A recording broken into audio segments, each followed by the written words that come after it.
and I didn't play the intro. What? Well, it is not a good show without the song. So let me go ahead and play the intro, and then we'll get. Here we go.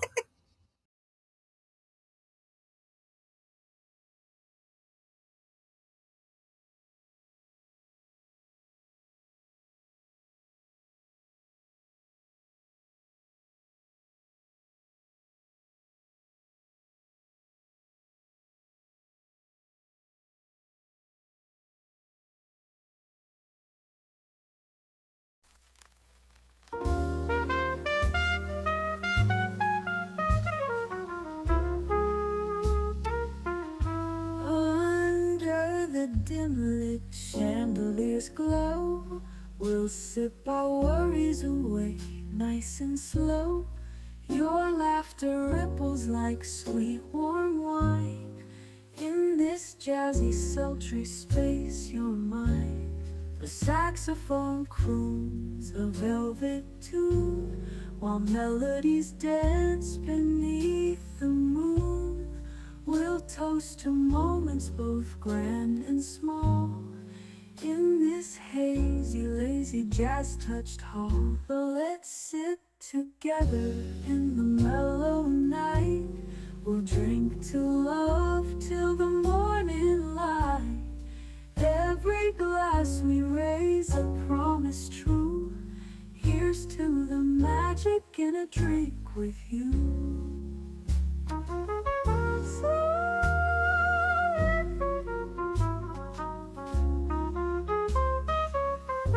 Your eyes, they sparkle with every click. Sweet rendezvous over a simple drink. We'll share our secrets in whispers low, just you and me where the jazz flows slow. The world outside fades into the mist, but here it's our own dreamy tryst. With each sip our worries drift away. Let's stay together till the break of day. So let's sit together in the mellow night. We'll drink to love till the morning light. Every glass we raise a promise true. Here's to the magic in a drink with you.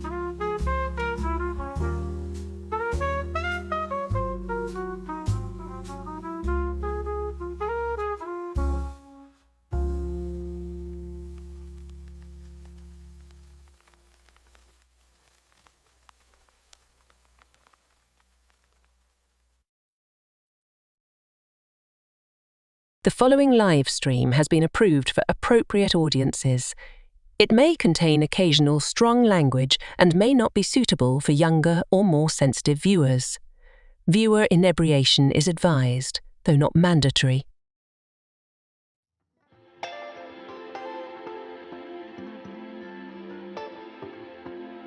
Gather close, my Martini Gallery. It's last call, where Christmas urban legends meet my questionable life choices.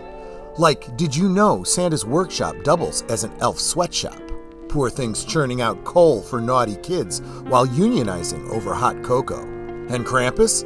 That's just Santa's business competitor, ho-ho-hoing his way through intellectual property court. Or at least that's what I've heard. Tonight, we'll laugh before we cry, or hide in the cupboard. Which Christmas legends have you heard, and which traumatized you first? Top off your mug of Tom and Jerry, or your cup of eggnog, and we'll roll this Canarble Wagon right now.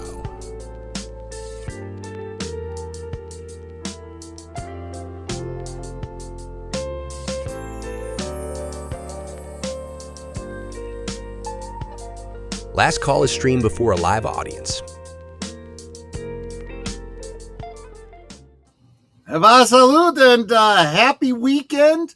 Weekend before. This is the last weekend before Christmas. Hope you have your shopping done. If you don't, it's going to be pretty crazy this weekend, but get out there and get your stuff done. Or if you're really, well, for lack of better phrasing, lazy, just buy a bunch of gift cards. But keep in mind that I don't think it was always this way, but now a certain gift cards that you buy, you have to you have to pay a fee, like $5 or $10 to buy the gift card, which I think is absolutely ridiculous. Yeah, it's the equivalent of a transaction fee, like some places charge you when you use a card. It's getting bad. Wow. But anyway, welcome. Dimed. Yeah, nickel and dime. That's for darn sure. Welcome everyone to Last Call, where I'm not looking to nickel and dime anybody, but I am always happy for you to buy me a drink. I get happier the more I drink. So welcome everyone. Of course, you know my beautiful wife, Netter of Netter's Network, who's actually sitting directly across from me, but you see her on the screen down over here. How you doing, Netter? And what you sipping on? As if I didn't know.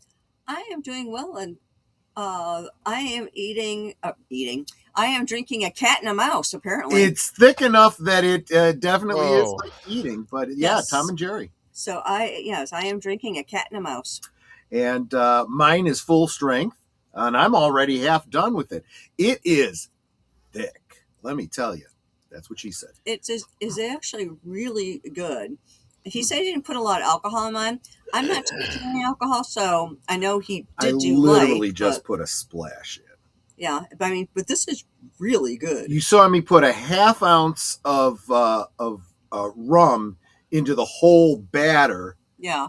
There's only two tablespoons of the batter in the drink, and then just the smallest of splash of rum and cognac in yours. I'm sure all y'all were at Liquid Lunch today. Mm-hmm. And I'm sure all y'all were paying attention, oh, God, like I was. Where he said, this is going to be about 4,000 calories, but the recipe is actually for about a dozen or so, maybe a couple dozen drinks. So it's going to come out to about 200 to 400 calories. Okay. He just realized when he made the recipe today that he made the big recipe. Yeah, I thought, I mean, I only had a bowl about this size, but when it only calls for 2 tablespoons of the batter, per drink, I was like, wow, there's a lot here. I'll be drinking Tom and Jerry's until Christmas.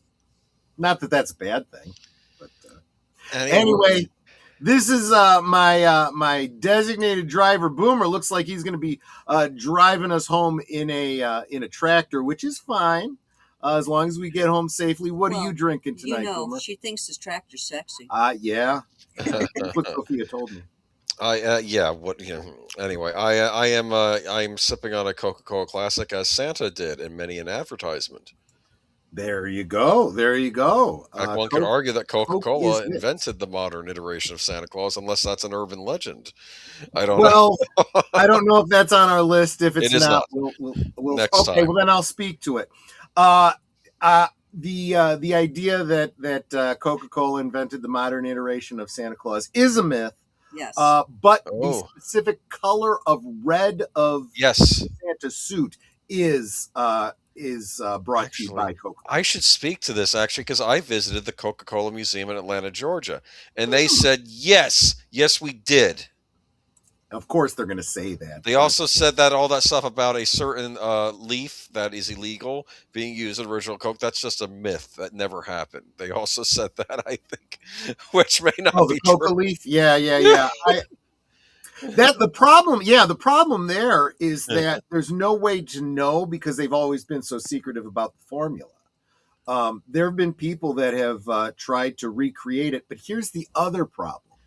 How do you know when you've got it right? There's nobody around who even remembers what it originally tasted like back in 1900 or whatever, So, I assume if you have uppers and you're jumping around the room. Well, caffeine will do that to you. I mean, that's true. But every cola. Did you know that? Forget about the booger sugar. Did you know that caffeine in cola is, of course, a naturally occurring thing, but because of the way they process it now, you don't get the caffeine from they don't use the cola nut anymore, at least in theory. They actually add caffeine now to the drink. So your decaffeinated cola, they just don't add caffeine to it. That is Really? true with coffee. Coffee always has caffeine in it because they're definitely using coffee beans, and they are filtering it to remove the caffeine. And do you know what chemical they use to bind with the caffeine to remove it? What? Formaldehyde. You're probably better off drinking the caffeine, my friends. Just saying. But Oh. again, only speaking about coffee. And Troy's allergic to formaldehyde. I am very allergic to formaldehyde. I would never drink a decaffeinated coffee anyway. But, decaffeinated coffee is for people who just like to pee, I guess. I mean, because, bitter. Anyway, let's say hi to everybody who's here. Christmas Legends, as in Santa himself. FKC 2005, otherwise known as Tim, is absolutely right about that. We will talk about the fat man himself. And I don't mean me. Well, we'll talk about me too, I'm sure. Hello, my friends. Hope you all have a wonderful evening and a great weekend ahead. Enjoy your drinks and have a great show. Thank you so much, Big Al of Big Al Presents. Jesse Guajardo, hello there. Good to see you, my friend.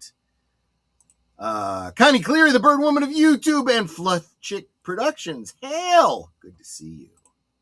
Mark Daly says, greetings from Warner Robins, Georgia. Really in South Georgia this time. I can confirm that the Motel 6 will, in fact, leave the light on for you. There you go. Nice little travel tip there. There's the love of my life who's sitting right across from me, who has put up with me for 33 plus years without smothering me in my sleep. So she must have a certain amount of fondness for me. She says, like, share, subscribe, become a member, leave a comment, and gift a membership if you are feeling so generous at this holiday season. You can become a member for as little as $2 a month. A membership has many perks, including keeping the lights on here, literally.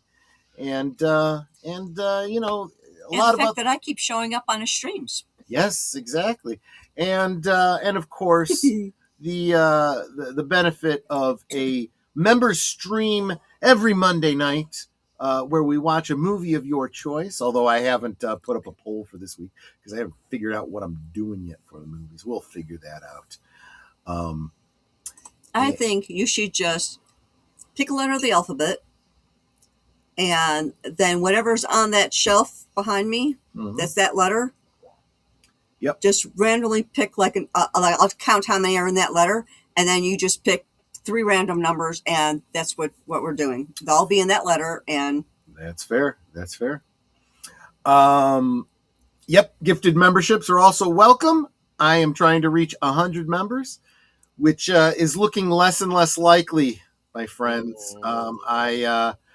We are slipping back. I am back to almost needing almost 40 members at this point. And I think next week's stream, what I will be doing for Boxing Day is if I can get 30 members by the stream next week, I will contribute 10 of my own, which will cause us to hit that magic number. That's my plan for next week. Mark Daly, yes, slow jazz time. Yep, that's exactly the plan around here. I love jazz. Well, it's a shame I can't give you my gifties. Yeah, I know. Here's to the magic in a drink with you. Exactly. I love the fact that you guys like that song. That comment will be copyright stricken, and we are going to come after you for that. Okay. Working on a 6-pack of cookies I just bought at Buc-ee's. Isn't that the best? Oh, Buc-ee's! I've always wanted to go to one of those. Do you have Buc-ee's? Speaking of cookies, I had sent Boomer some. I did. You got some cookies recently, I got Boomer? some delicious cookies, man. I got a limoncello. I got some gingerbread. I got some Christmas crack, and some mint ones. They're very good. Candy cane, I think, flavor. Yeah. You know what we got? What? We got some chocolate. What are these called? Seashells. Seashells, yes. Those are a Florida specialty from St. Let me show them the gator. the gator bait. This is Netter's gator bait because mine just seems to have disappeared. It evaporated. When did you get that? Don't tell me you got it today. This afternoon, yeah. This Oh, afternoon. it's gone already. And it's gone already. Netter left it with me, and I munched. I just have a little bit more. When I saw I was down to crumbs, I'm like, screw it, and I just upended it. I was like, whatever. Welcome, Keely Chow. He says, "Hey, everybody, good morning from Hong Kong." That's right. You're all the way on the other side of the planet there. Good morning to you. We're having last call. You're having what? First call, I suppose. JPRPH1 dropping the membership emojis, another perk of membership, so that you can show off your support of the channel. Did I say hi to Jesse Guajardo? I think I did, but welcome, Jesse Guajardo, if I didn't say hi to you earlier. Tree Rock Creations. I'd like a bottle of new grape soda for Christmas, but it isn't made anymore. I hate that, There's a lot of things that used to be available that aren't anymore. Sometimes Ecto Cooler, at least there are recipes so you can reproduce it. All the ingredients for it still exist. So you can still, Sunny D, I think, is one of the things you need. And I don't remember what else went into it. It was a Coca-Cola product, I think. And all the different drinks they mix together into Ecto Cooler still exist, and you can still make it. Okay, the new grape, there's somebody selling it on eBay for $18. Yeah, it's probably 40 years old and funkified. Well, oh wait, that looks like it's an empty can. Never mind that one. But there are ones that, actually, no, it's knee high. Yeah, knee high. I remember knee high. I remember the commercials for knee high.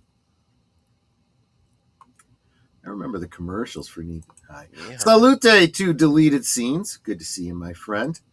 Tom and Jerry does sound yummy. Was checking on eBay for sets. Pretty cool tradition. Yeah, exactly. Okay. My Google foo has come through. Okay. New grape soda is still made, but it's a regional favorite primarily found in southeastern U.S., Georgia, Carolinas, parts of Alabama, and Tennessee, and sold in glass bottles, offering that classic old-fashioned grape flavor for those who remember it. Well, there you go. Maybe you could talk to Mark Daly and he can hook you up, You guys Maybe they sell it at Cracker Barrel.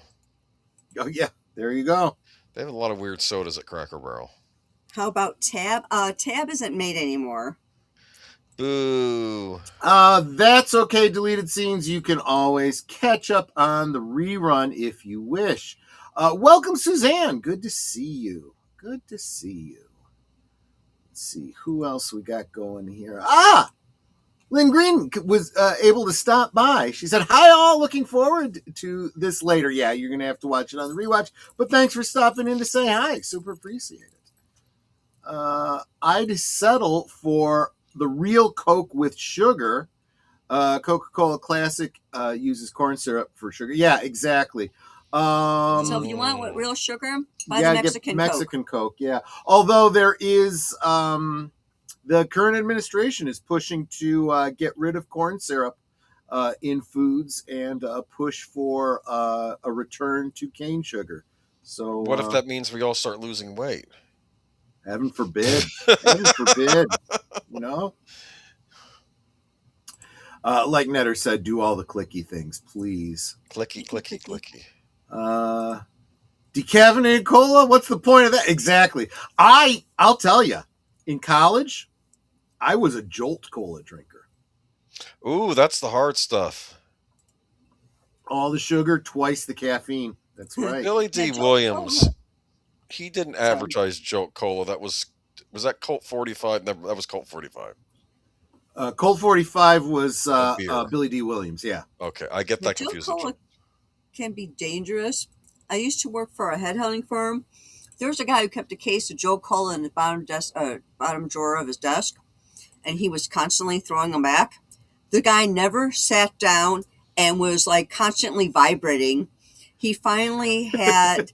he had so much caffeine, he vibrated into another universe. No, he actually was taken to the hospital because he his heart was just pounding so much that he thought he was having a heart attack. That happened to a lot of people back in the 90s that were doing those little shots of. He never came back to work. He was just like, nope, can't do this. I understand. Welcome, Daniel Berry, Sports Highlights. Good to see you, my friend. And Penny. So good to see you. Y'all popping in for a bit before bed. That's fair. Love it if you could come back and catch the rerun. I think you're going to enjoy us talking about Christmas legends. Jesse Guajardo says, Troy, I just saw an advertisement for Coca-Cola Company for a hiring drivers, sales associates, warehouse workers, shelf stackers, and $30 an hour. Maybe that's because more jobs are starting to come back to the United States, including distribution. Excellent. We are recovering. And Penny says, Merry Christmas, y'all. Geek Flag with Nate knows. Like, share, subscribe, comment, and become a member. And if you were going to give a super chat of $5 or more, why not gift a membership instead and make our family grow? Yes. Followed up by a gifted membership. I'm getting there. Thank you so much, Geek Flag. Putting your money where your mouth is, which went to Lynn Green. Welcome back to membership, Lynn Green. There you go. It's like the original She-Hulk. Darth Plato. We're talking about Christmas movies? No, we are talking about Christmas legends that may or may not be true. We'll talk about those in just a moment after I've said hi to everybody here.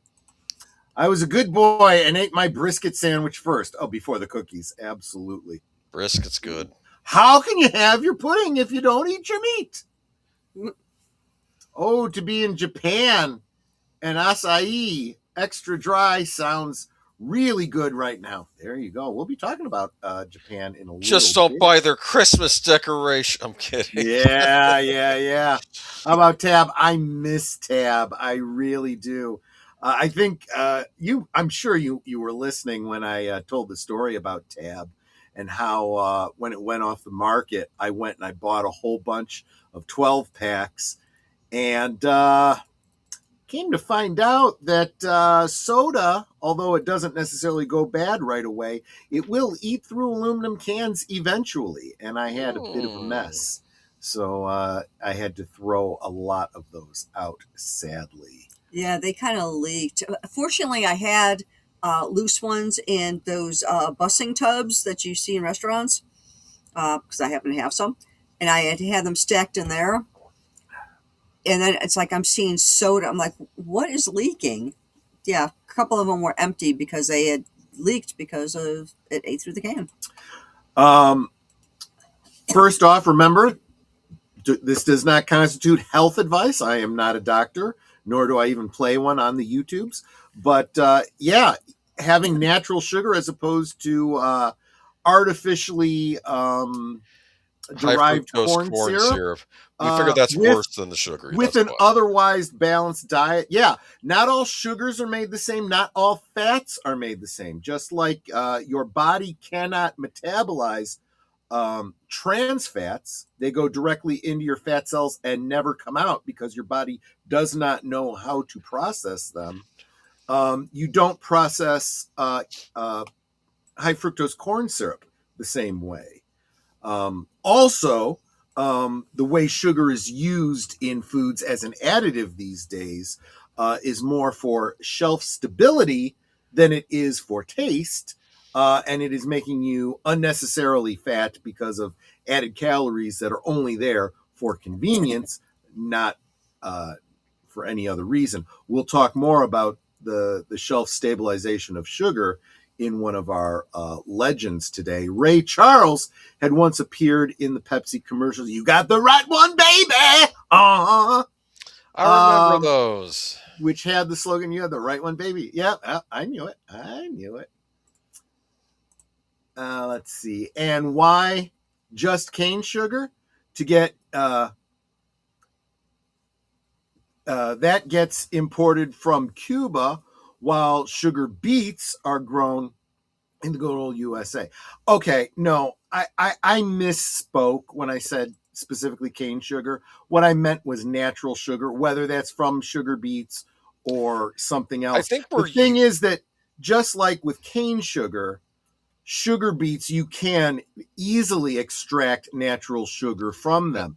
You cannot do that with corn. There is a very strange chemical process you got to go through, and that has more to do with corn subsidies than anything else. I think we are used to saying cane sugar because that's how the Mexican Coke is made, right? With the cane sugar. I could be wrong, but If you look carefully, in the first Jurassic Park movie, one of the characters was drinking Jolt Cola. That's right. I bet it was Samuel L. Jackson. Probably. It may not be easy being green, but it makes it look easy. There you go. There you go. The Christmas legends of the fruitcake that was regifted around the world. I will tell you this. If properly basted, you every week or so, you spritz that fruitcake with brandy, it will keep indefinitely, and that flavor will get richer and richer. For example, Troy made a fruitcake last year. Yep. We haven't touched it yet, but I spritz it every once in a while with apple brandy. Probably. In fact, Big Al, if he's still in the chat audience, we sent him one of our fruitcakes. Yep. And it was basted for a very, very long time. Very delicious. I do that with milk, Troy, except I keep it. There you go. Does the human body cannot process trans fat, so if you eat too much, you become transgendered? That would explain a lot. It really would. I wonder if Ray Charles saw any money from those ads he did. No, he didn't see anything because he was blind. And that gets us to the end of the chat. Let's go ahead and get to the presentation. And in fact, I don't know if this one is in yours, but you had mentioned something during your opening, and hold on a second. Penny, are you subscribed to my channel? Because I have it set that if you're not subscribed, you got to be subscribed for 1 hour in order to comment on my channel. You aren't subscribed to me, and I am hurt by that. I am truly, truly hurt, Penny. That's why I do that, though, because people think that they're subscribed, but when they go to comment and they can't comment, they realize, oh, I'm not subscribed.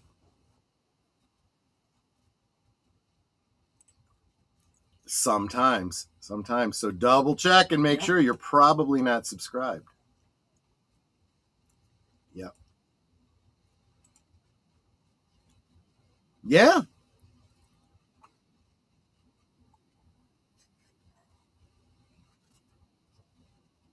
Well, he's a legend, right? As Tim was saying, yeah, exactly. What do you? Big L's comment: had some fruitcake at lunch, still tipsy. Well, no, I mean, and check with check. Well, I don't know about Max Miller, but check with Alton Brown, because that recipe is specifically Alton Brown's, and Free-range fruitcake. And he said, 6 months to a year of basting, it gets better and better and better. I love the fact that AI puts a fake signature into it. You notice that? Wants to take credit. Right.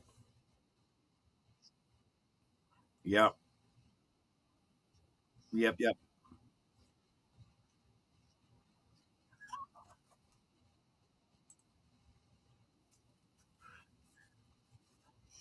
Actually, mint pie, there is a mint pie too, which is actually pretty good. That's okay, Penny. I understand, but hit that subscribe button next time. Next time, it won't give you any grief. That looks great. Is that AI generated too? Damn it.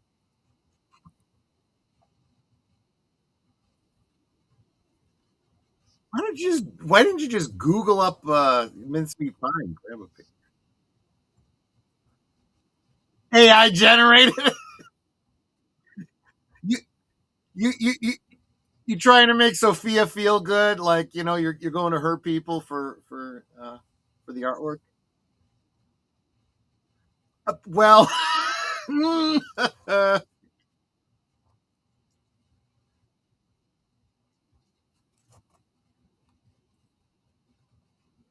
well.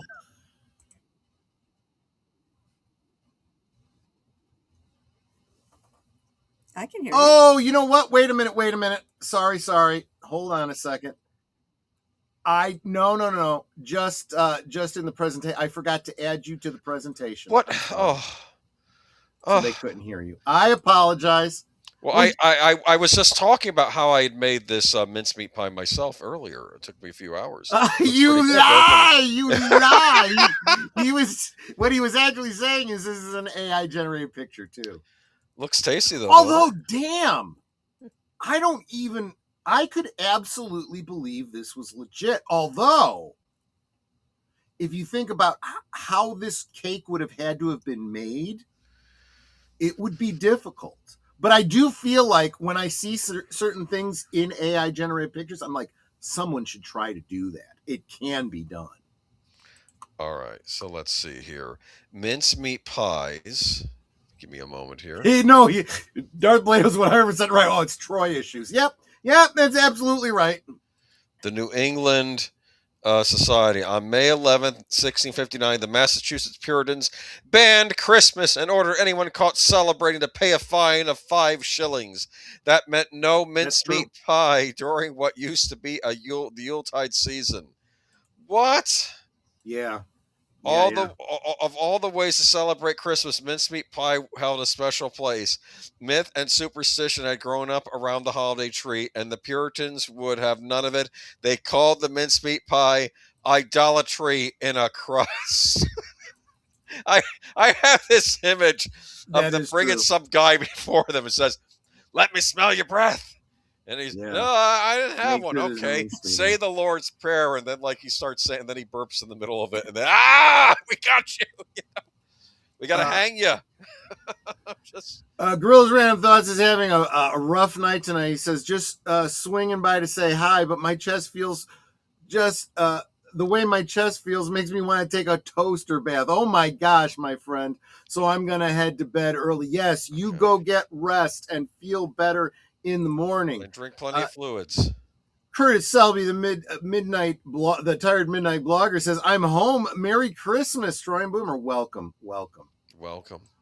But this goes on. And mincemeat pie is good food in Valheim. There you go. Mincemeat pie is also carried political overtones in a time of deep partisan animosity. Night Penny. Eating mincemeat pie during the holidays showed you sided with the monarchy rather than the Puritan recusants. I have not heard that word before. I'll have to look that up. For a time, the mincemeat pie had the same effect on a Puritan that a MAGA hat would have on an NPR devotee. I'm sorry. That's funny. Yeah, it's funny. So how did mincemeat pie become so controversial? The Puritans, for starters, hated Christmas. Back in the 17th century, the holiday bore little resemblance to the cozy family celebration of modern times. It was more an echo of Saturnalia, when Romans indulged in unrestrained revelry, boozing, gambling, and letting their libidos go. They also made sweet meat pies as an essential part of Saturnalia. At Christmas time in England, young men continued the Saturnalia tradition. They roamed the streets, barged into homes, and demanded booze, money, and figgy pudding. They did it too in colonial England, New England towns. I'm sorry. I'm imagining guys like the guys in Clockwork Orange says, "I demand a figgy pudding." I'm sorry. Real quick, welcome Slasher Fred. Put a pin in that. We're going to get to that one. That's on the list. In Boston, Increase Mather denounced Christmas celebrants as consumed in compotations, in interludes, in playing at cards, in revelings, in the excess of wine, in mad mirth. Well, we got to put a stop to that. Mincemeat is a Middle Eastern... mincemeat is a Middle Eastern method of cooking meat with fruit and spices. The Crusaders may have brought it back from their Crusades. At least they brought back the spices. Cultural appropriation, if you ask me. I'm sorry for being Well, bad. Uh, Medieval English cooks made mincemeat with meat, any kind of meat, mutton, goose, beef tongue, even lamb testicles. They, yep. Okay. I'm Let sorry. me You interject take something. over. I can't anymore. No, let me interject something. I Oh, get the humor there, but oh, let's go back. Okay. The oh. original reason for this, and for many of the foods that we've come to enjoy, think about some of the foods that we eat. Puddings and cakes and breads doused in alcohol, right? Mincemeat pie, these sweet, sugary, but containing meat originally. Okay, Interesting. dried meats that are reconstituted, and so forth. So it's like beef jerky. Pickled foods. These are all things that we that different cultures associate with holidays. Why was this? Because when you live in a climate that gets, that has a winter time, you need to preserve foods through the winter. How do you do that? And there are several ways: drying, pickling, including, dousing in alcohol, right? And high amounts of sugar. I was talking about that earlier, how sugar, you put enough sugar into something, it becomes shelf stable. I did this with strawberries. I covered them with, if you take a bowl of strawberries in the middle of summer and you just pour an equal quantity of sugar over them, it will draw all the juices out. The strawberries basically become pulp, and you could do what you want with them. You can put them over your waffles, or make a pie out of them or whatever. The juice, you boil and reduce that down, put it in a jar, put it in your on a shelf, and it'll stay almost indefinitely because it's almost all sugar. Tastes wonderful, and makes a great syrup over your ice cream or whatever. Or shaved Same ice. thing with these cakes. If you take and you dice up meats and you put them into a pie with a lot of sugar and a lot of honey and a lot of fruit, now you got meat pies that you can serve throughout the winter. It's like your dessert and your meal in one package. It kind of is. It's exactly right. Now, over the years, it became less and less necessary to preserve meats. As we get into the industrial age, as we start having refrigeration, we start having local farmers that can continue butchering meat throughout the winter. You had distribution lines where you could keep cattle alive, even if you were in winter areas, because you're getting food shipped in.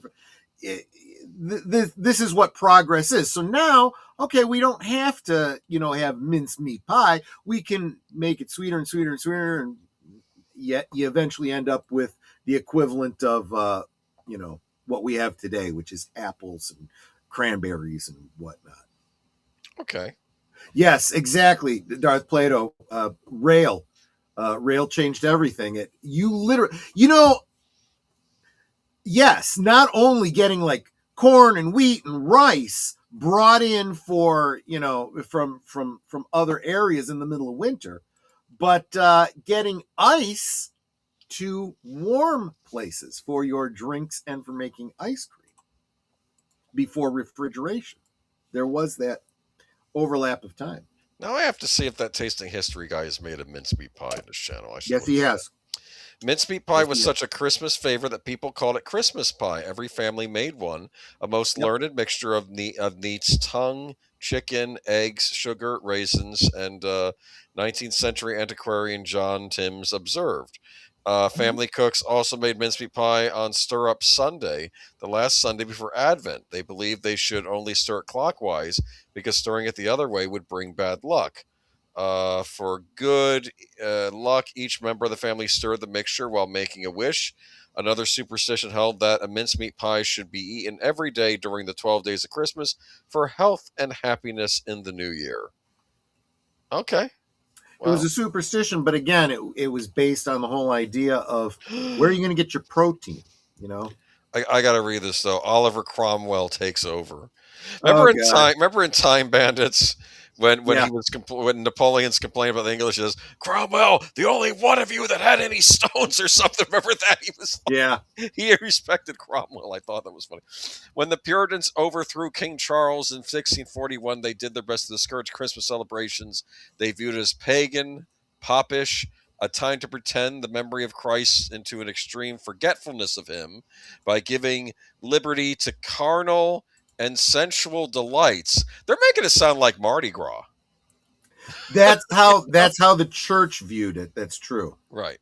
In 1647, Parliament made the celebration of Christmas a punishable offense.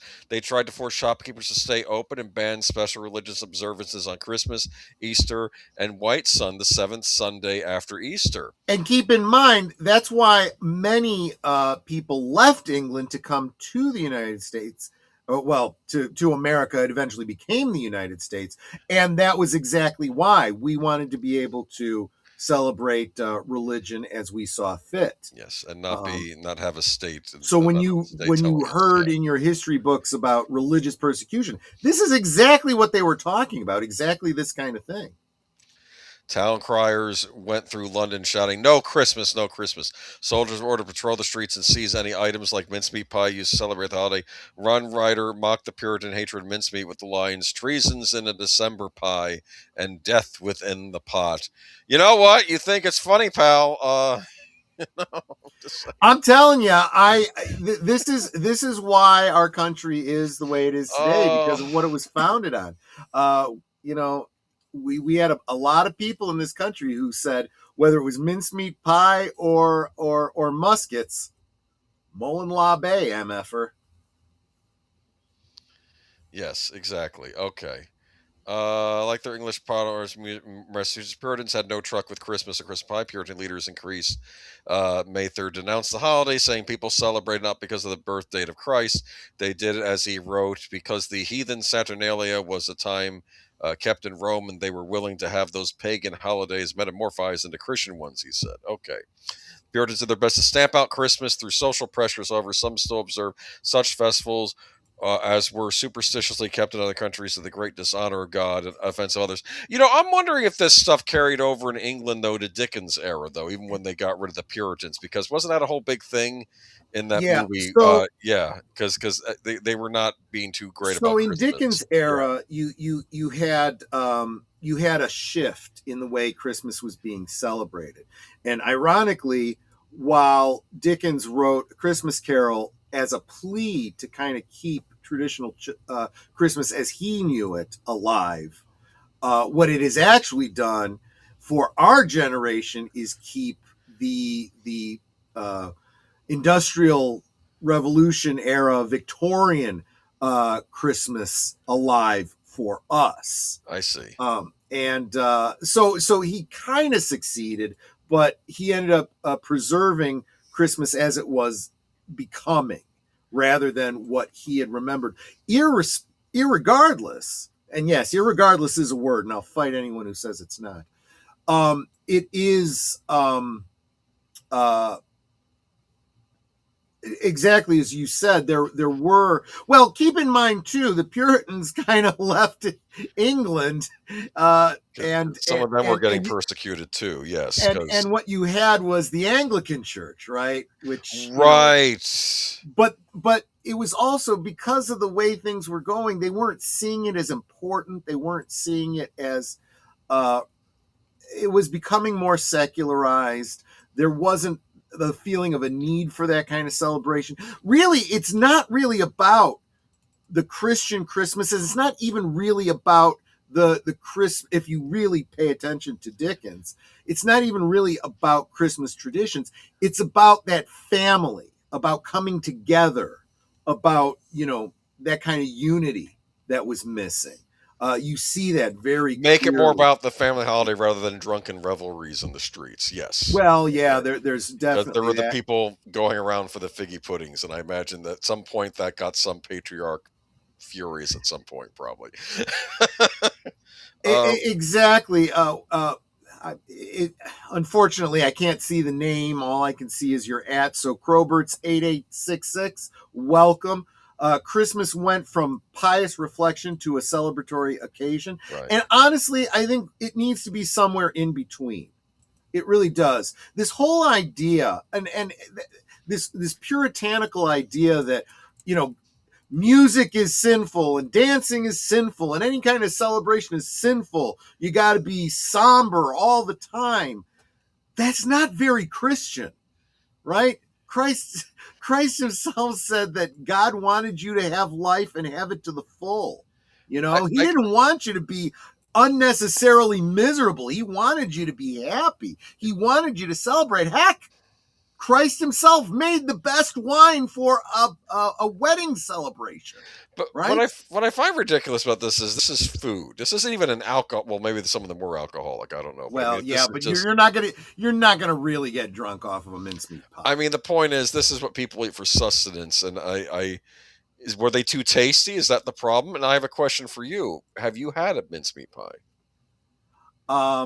I've had several different kinds of mincemeat pie, both the kinds that had a bunch of meat in them and the kind that had no meat in them. Are they good? So yes, I have. I liked them. The ones with meat, what does that taste like? It's like sweet meat, like barbecue? I'm trying to imagine what it would taste like. That is a great analogy, yeah, except, it's obviously not going to have that brown sugary like type. Molasses. It's going to be more honey. Okay. And straight sugar, really. Honey and sugar, apples, diced apples, and then, chopped up either pork or beef. You were reading they had testicles and tongue and stuff. Keep in mind, nothing ever went to waste. We have this mentality of ooh tripe, ooh testicles, ooh tongue, brains, ew. People that are trying to survive will find a way to prepare any kind of meat. I've eaten tripe once. Yeah. By accident. I was over a friend's house. He's a Mexican American family, and he gave me this bowl of soup at one day. He says, "It's good for hangovers." And I'm eating it. It's like a beef soup. It's a beef soup. Okay, that's all right, but beef feels funny. Then I was eating it, and then I'm looking at it, and I'm seeing bumps. And I'm like, why are there bumps on the this is stomach lining? I realized it. It's like, oh no. Well, haggis is traditionally served in a stomach bladder, so I mean, there we go. Well, anyway. I always thought Scrooge got a bum rap. He wasn't trying to wreck everyone's Christmas like the Grinch. He just wanted to be left alone. Okay. But he kind of needed to realize that you need community. We should probably do a deep dive on A Christmas Carol sometime, because I have my own thoughts on why he's considered what he was doing was bad, because it's not just the fact that he was wealthy, it's the fact he was hoarding the wealth. At least a rich person that's a spendthrift brings it back out into the community. He's just, yes. Go ahead though. No, Darth Plato is absolutely right. There is this concept that a separation of church and state meant, and this is where they always go wrong, where you're not allowed to have a Bible in school. No, it's the exact opposite of what it means. What it means is I have a right to carry my Bible in school or any other public place, and you have no right to tell me I can't. Exactly. That's what the First Amendment means. Exactly. Robert's Infinite Realm says, "What's up, party people? My little one wore me out tonight, probably going to sleep soon, but you're on my TV. Merry Christmas if I didn't get a chance to say hi.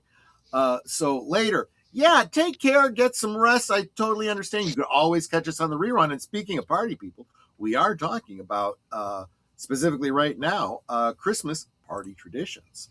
Although I think we're getting ready to move on to... Let's move on. Yeah. Though I did like and I'm gonna step away so I can refill my drink while you're telling them about what? I don't know. Rupert? Yeah. Neck repair. I'll be right back. Yeah. Okay. I'm going to talk to y'all about this as Troy refills his drink. This will probably be taken from Wikipedia. I'd never even heard of this before. But look at him. Huh? I'm assuming that's what he looks like. I trust the AI, don't you? Neck repair. Hold on. Okay. Singing going up the stairs. Yeah. Neck repair is a companion to Saint Nicholas as described by the folklore of Germany. He is most popular gift-bringing character in Germany after Saint Nicholas, Chris Kindle, and Der Weihnachtsmann, but is virtually unknown outside of the country. I'd never heard of him. He first appears in written sources in 17th century as a figure in a Nuremberg Christmas procession. The companion of St. Nicholas are a group of closely related figures who accompany St. Nicholas and territories formerly in the Holy Roman Empire or the countries that influenced culturally. These characters act as a foil to the benevolent Christmas gift bringer, threatening to thrash or abduct disobedient children.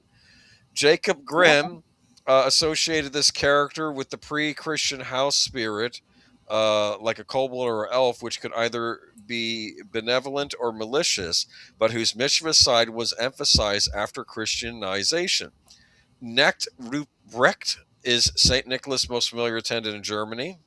Knecht Ruprecht is known as Hans Ruprecht, but is also referred to as the Hilo Christ, the Holy Christ, while Mecklenburg, he was called Ruklaus. In Altmark in the East Friesland, he's known as Bia and Buljarkilas. Knecht Ruprecht first appeared in written sources in the 17th century as a figure in the Nuremberg Christmas procession. I already said that. Samuel Taylor Coleridge encountered a Knecht Ruprecht character in a 1798 visit to Ratzeburg, a town in northern Germany, which he described as outfitted in the high buskins and a white robe, a mask, and an enormous flax wig. Ruprecht otherwise is described as wearing a black or brown robe with a painted hood and sometimes walking with a limp because of a childhood injury or carrying a long staff or a bag of ashes or occasionally wearing little bells on his clothes. Sometimes he rides on a white horse and sometimes he is accompanied by men with blackened faces dressed as old women or by fairies. None of this makes any sense to me, but that's okay. I'm going to keep reading. All right. According to Alexander Till, Knecht Ruprecht originally represented an archetypal manservant, and he has exactly as much individuality of social rank and as little personal individuality as Junker Hans and the Bier Mikkel. The characters represented representative country nobility and peasantry, respectively. Till also states that Knecht Ruprecht originally had no connection with Christmas time. You don't say. Ruprecht, one of the German forms of Robert, was a common name for the devil in Germany. And Grimm states that Robin Goodfellow is the same home sprite whom we in Germany call Knecht Ruprecht and exhibit to children at Christmas. According to some stories, Ruprecht began as a farmhand, and others, he is a wild foundling whom St. Nicholas raised from childhood. Are you there? I am here. Why? What on earth am I reading here, dude? This is some weird stuff. Now, as someone of German ancestry, because that's one side of my family who came over during, I think, was the 1850s when everybody was fleeing Bismarck. But sounds like the origin of Santa's helpers. That's what it sounded like to me. And, maybe this guy has gotten a bum rap, like maybe the kids deserve to be, grabbed and thrown in the pit or something, right? Mm-hmm. What do you think? Little shits, right? I'm just saying, I'm sorry. I'm just, this is, and we're going to talk about a couple different characters, including St. Nicholas and Santa Claus and whatnot. There are all variations on a theme, and it seems like every culture has somebody with their own legends. And keep in mind, every generation does this. You have your ideas. Well, those of us of our generation have our ideas about who Christmas is because of Rankin and Bass. It's the whole concept of the monoculture. We share these ideas and stories, and they shape who we are. These are the old stories that have led to where we are. Oh, Crobert 8866 says, bag of ashes. That where a lump of coal came from. That's interesting. I didn't think. Yeah, it kind of absolutely makes sense. I actually like what he said here about the Constitution limits the state, not the faith. Yeah, exactly. Yeah. Actually, the lump of coal thing, that wasn't always a bad thing. Well, if you think about it, that's true. Yeah. Way back in the day, if a child got a lump of coal, that meant that they got to be warm that night. That is true from a sort of, it just depends on how you look at it, right? Yes, because they were so poor that lump of coal meant they could actually put that into the fireplace and warm the family that night. Jesse says that Nacht Rupert reminds him of the origin of the Santa's helpers. Yeah, it kind of does, doesn't it? Well, we'll get to Krampus too. Don't worry about that. Oh, he's on the list. Yeah, I couldn't leave him off. I'm like, I'm going to leave Krampus off. And I was like, you can't leave Krampus off. You got to put. I know from my tours in Germany that the Christmas spirit does visit the small children in the home in the guise of an elder daughter covered head to toe in white lace. That is true as well. Yeah, that's okay. I don't have a problem with that. Just okay. Let's move on. Let's move on. I don't feel like hanging out with. I don't even know if that Befana. Speaking of female representations at Christmas time, exactly. Are we going to Italy now? Is that what this is? Yes. Okay. Look, I'm piping these things into the AI. This is what it gives me, so don't yell. That's not bad. That's okay. Not bad. I don't know if it got the other guy right. Of course, it did some creepy ones. Maybe those were more accurate to the previous guy. But I'm thinking these are the more benevolent spirits, and the things we're going up next are not. Okay, in Italian folklore and folk custom, the Befana is a witch-like old woman who delivers gifts to children throughout Italy on Epiphany Eve, the night of January 5th, in a similar way to Santa Claus Santa Claus or the Three Magi. The Befana is a widespread tradition among Italians and thus has many names. She is a part of both popular national culture and traditional folk culture, and is akin to other figures who roam about sometime during the 12 days of Christmas and reward the good, punish the bad, and receive offerings. The Befana is a mysterious, contradictory figure of unclear origins. This character is enhanced by the fact that she is overall neglected by scholars, but is the subject of much speculation by the ones who do mention her. Pre-Christian, Christian, and syncretism of the two have been postulated as explanations of her origins. In some parts of Italy, especially in central regions, mumming takes place on Epiphany Eve. Dolls are made of her, and effigies are burnt, and bonfires are often lit. She brings gifts to good children, typically sweets, candies, or toys, but coal to bad children. She is usually portrayed as a hag riding a broomstick through the air, wearing a black shawl that is covered in soot because she enters children's houses through the chimney. Ah, that's where that came from. She is often smiling and carries a bag or hamper filled with candies, gifts, or both. She is not only loved but feared and mocked, particularly by children. I don't know if you wanted to read something. Sorry. Yeah, thank you very much for the $2 super chat. There were more than 3 wise men or magi. There were? Well, there's a lot of debate about that. Well, the Bible never says how many. It never says how many. It mentions 3 in particular, correct? But it doesn't. No, it does not. It doesn't. It does not. Okay, it mentions 3 gifts. No, It doesn't even do that. We don't even know what the 3 gifts were, or what the gifts were. Yes, Frankenstein's mirror and the other one. Just like the names of the 3 magi, Balthazar, Melchior, and someone or other else. That is all from tradition. That is not actually in Scripture. This is crucial, Christians. You guys never add to. Be a Berean. Go back and read your scriptures and see what it actually says. It was written. The reason that people say 3 wise men is because we know it was more than 2. It could have been 3. It could have been 4. It could have been 15. So it's filling the But blanks into something, but we don't know specifics. exactly. Okay. People like to create fan fiction for things, and that often happens with religious stories. So, but it is true, we don't know there to be specifically three wise men, but it was definitely more than two. So just say it does say the arrival of the wise men to Jerusalem threw the entire city into a stir, because they were not they were foreign, right? They were not from. One of these days, maybe I should really do a talk about the nativity story. There is a lot there that I Hey, think Christians are missing by might be a not good understanding. might be a Go good ahead. might be a good liquid lunch. You know, I will. I think you're right. Maybe I will do that this week for Liquid Lunch, Yeah. because who were the wise men? Where were they from in the West? And why were they following the star, looking for a king?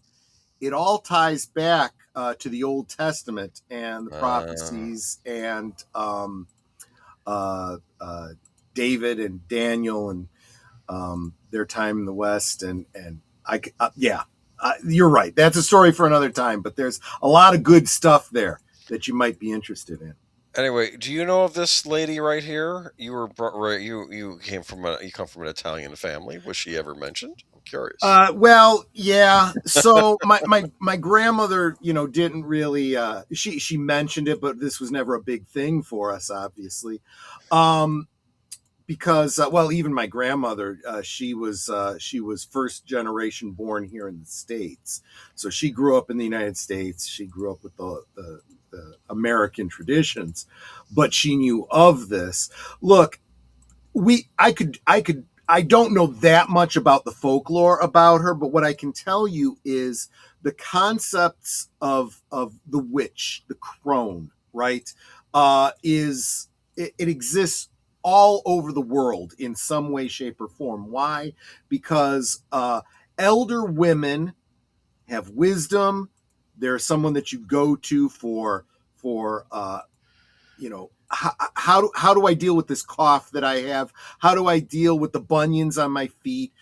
Stuff like that. Folk wisdom, folk remedies, and so forth. These kinds of things contribute to this idea of witches and magic and all this kind of stuff. And it's not always a bad thing. People tend to get it all tied up with, evil spirits, and they get their wisdom from bad sources and whatnot. It's not, we might be going too far down that rabbit hole, but you should not be too surprised when you see in Italy this concept of an old crone, punishing the bad children, bringing gifts to the good children, and riding around on a broomstick. It's blendings of folklore that you really have to. But she does come down. Odysseus sought wisdom from women of power. Yeah, exactly. Like I said, this is why archetypes exist. Yeah. But I remember though, the wrenching, she comes down the chimney, and I'm wondering if that was added to the Santa Claus mythos. Right, you are, Darth Plato. That's what I was getting to. Yep. Interesting. Okay, good to know. Come to think of it, I don't think I've ever read that about the gold, frankincense, and myrrh in any Bible passage. Now that you mention that, so that's good point. I gotta. Anyway, but you'll discuss that later. But should we move on from her, or do you want to hang out with this witchy woman, No, or maybe she's not a witch? You're gonna get me singing Eagles songs. No, let's. I mean, she seems okay. She seems better than the last guy. I'll say that. Definitely better than this guy. Krampus. What on earth? This is just messed up. I had a few. I'll show you the other outtakes, but I like this one the best. I like how he looks like a minotaur in this one. He looks like he's got to tear some stuff up. Who came up with this? It's like, the kids are having too much fun at Christmas. Let's dial this down a shade. And this is what I'm talking about, this blending of traditions, right? There's probably some pagan here meeting the Christian influence and so forth, and they kind of butt up against each other. Yeah. The Krampus is it does mention gold, frankincense, and myrrh. But I'm sorry. You know what? You're right about that. Jay and or Leanne, and I hope you guys are doing well, by the way. I know you guys have had a rough couple of days. That's another reason why they focus on 3. They're like, well, we know there's the plural. 3. Okay. We know there's 3 different gifts, so let's just say 3 wise men. That's not appropriate reasoning. They could have brought gold, frankincense, and myrrh, and there could have been 3. There could have been 2. There could have been 15. Like I said, we just assume, but as we say, what happens? There's another assumption made when Jesus, Mary, and Joseph flee from Galilee to escape the persecution by Herod. They go to Egypt, and tradition, and it's also just an assumption based on logic, was that the way they were able to support themselves was with this gold, frankincense, and myrrh that was given to them as a gift, almost as if it was all planned out by the Creator. Makes sense. Yes, getting back to the topic at hand, Darth Plato says the OG Grinch. Yes, kind of true.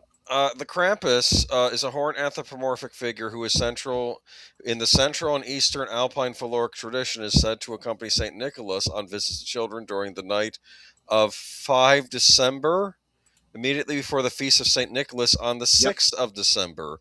In this tradition, St. Nicholas rewards well-behaved children with small gifts, while Krampus punishes badly behaved ones with birch rods.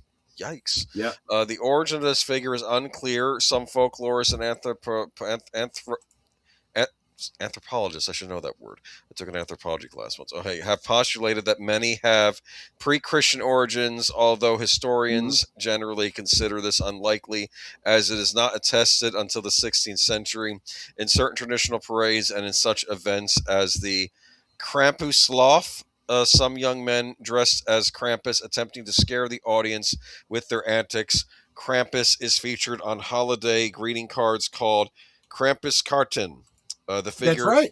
The figure has been imported to popular culture around the world. You usually see him depicted with like a really long tongue and a switch that he's hitting a child with. I had never heard of this guy until I think the 20s. Really? No, he's become very well. But when I was older, I didn't hear about him as a kid. I'm like, this was all new to me. Big in the United States until recently. Real quick, I just wanted to acknowledge. No, don't ever feel badly about correcting me. I am capable of being wrong. I had the spirit of it right. I just didn't have some of the key points, and especially since I feel so strongly about that in particular. You go right ahead and correct me if I'm wrong. No worries. Yeah, I will. I might do some research on that myself. I'm curious now.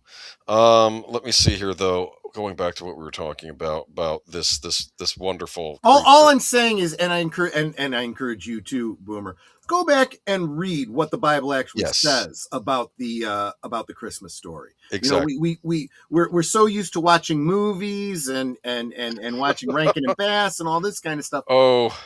Don't watch that Netflix Mary movie. Holy cow, that's that played fast and loose with things. Even I know better.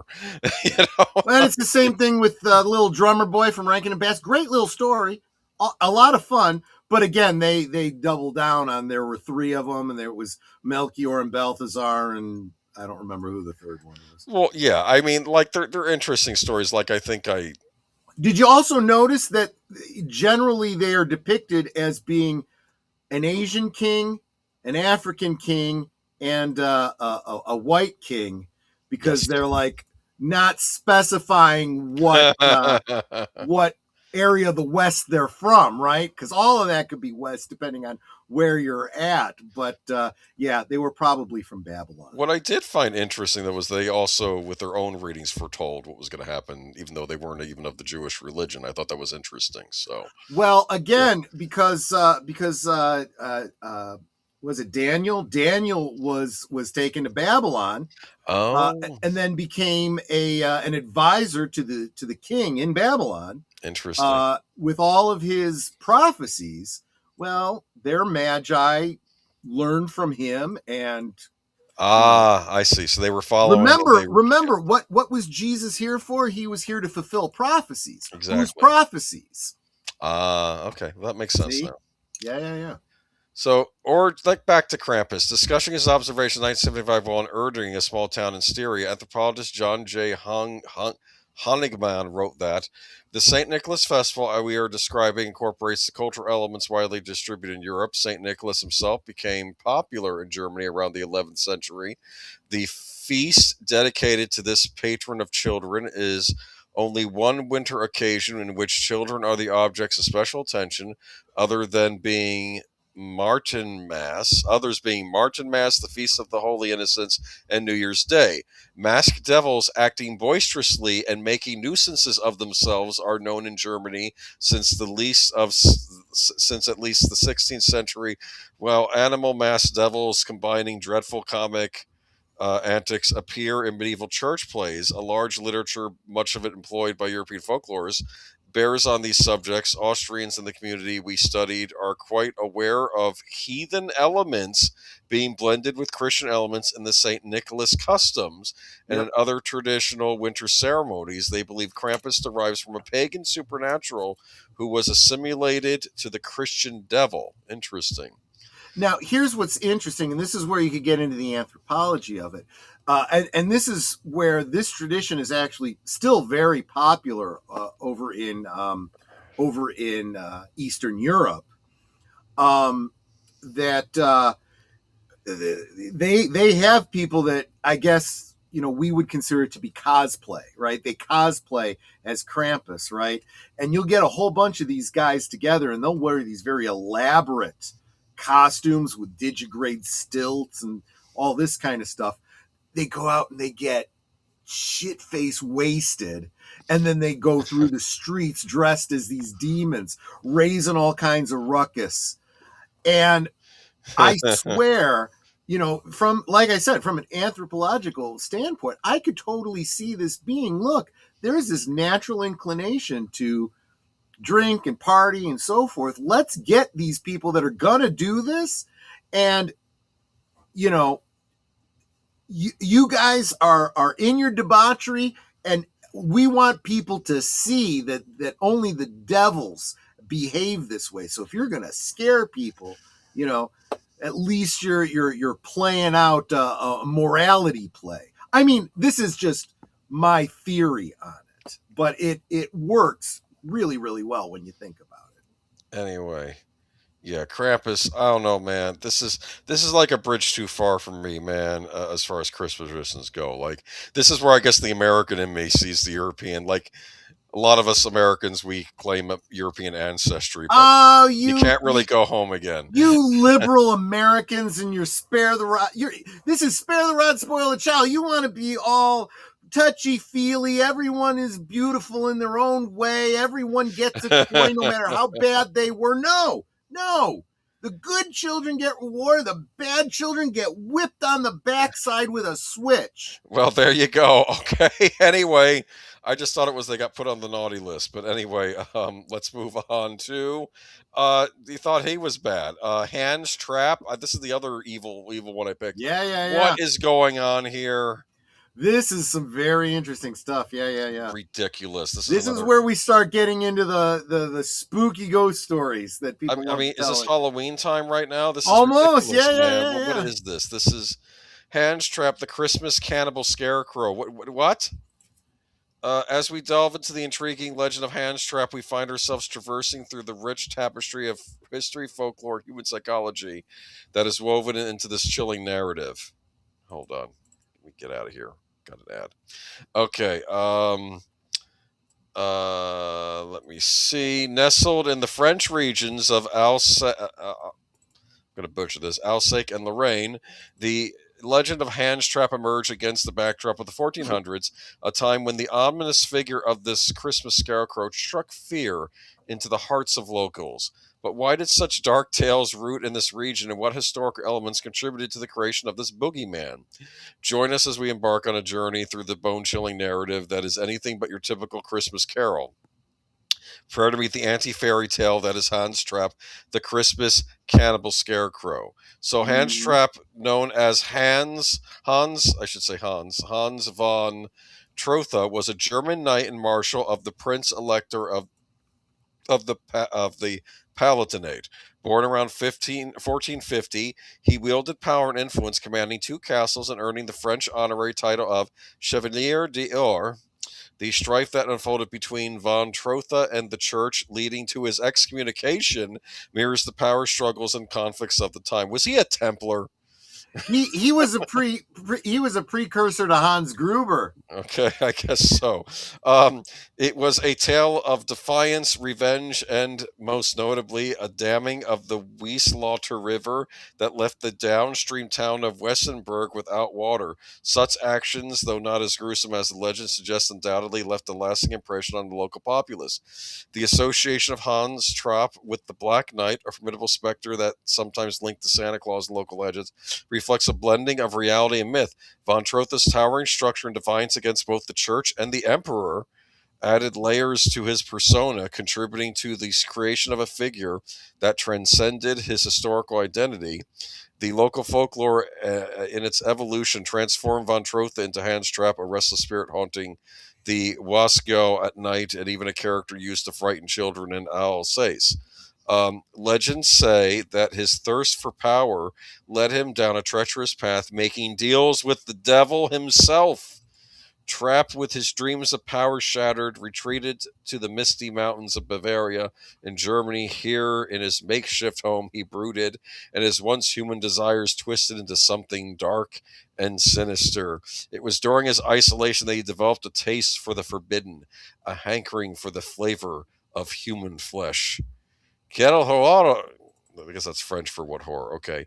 And so he transformed into the Christmas scarecrow, draped in straw, waiting on desolate roads for unsuspecting victims.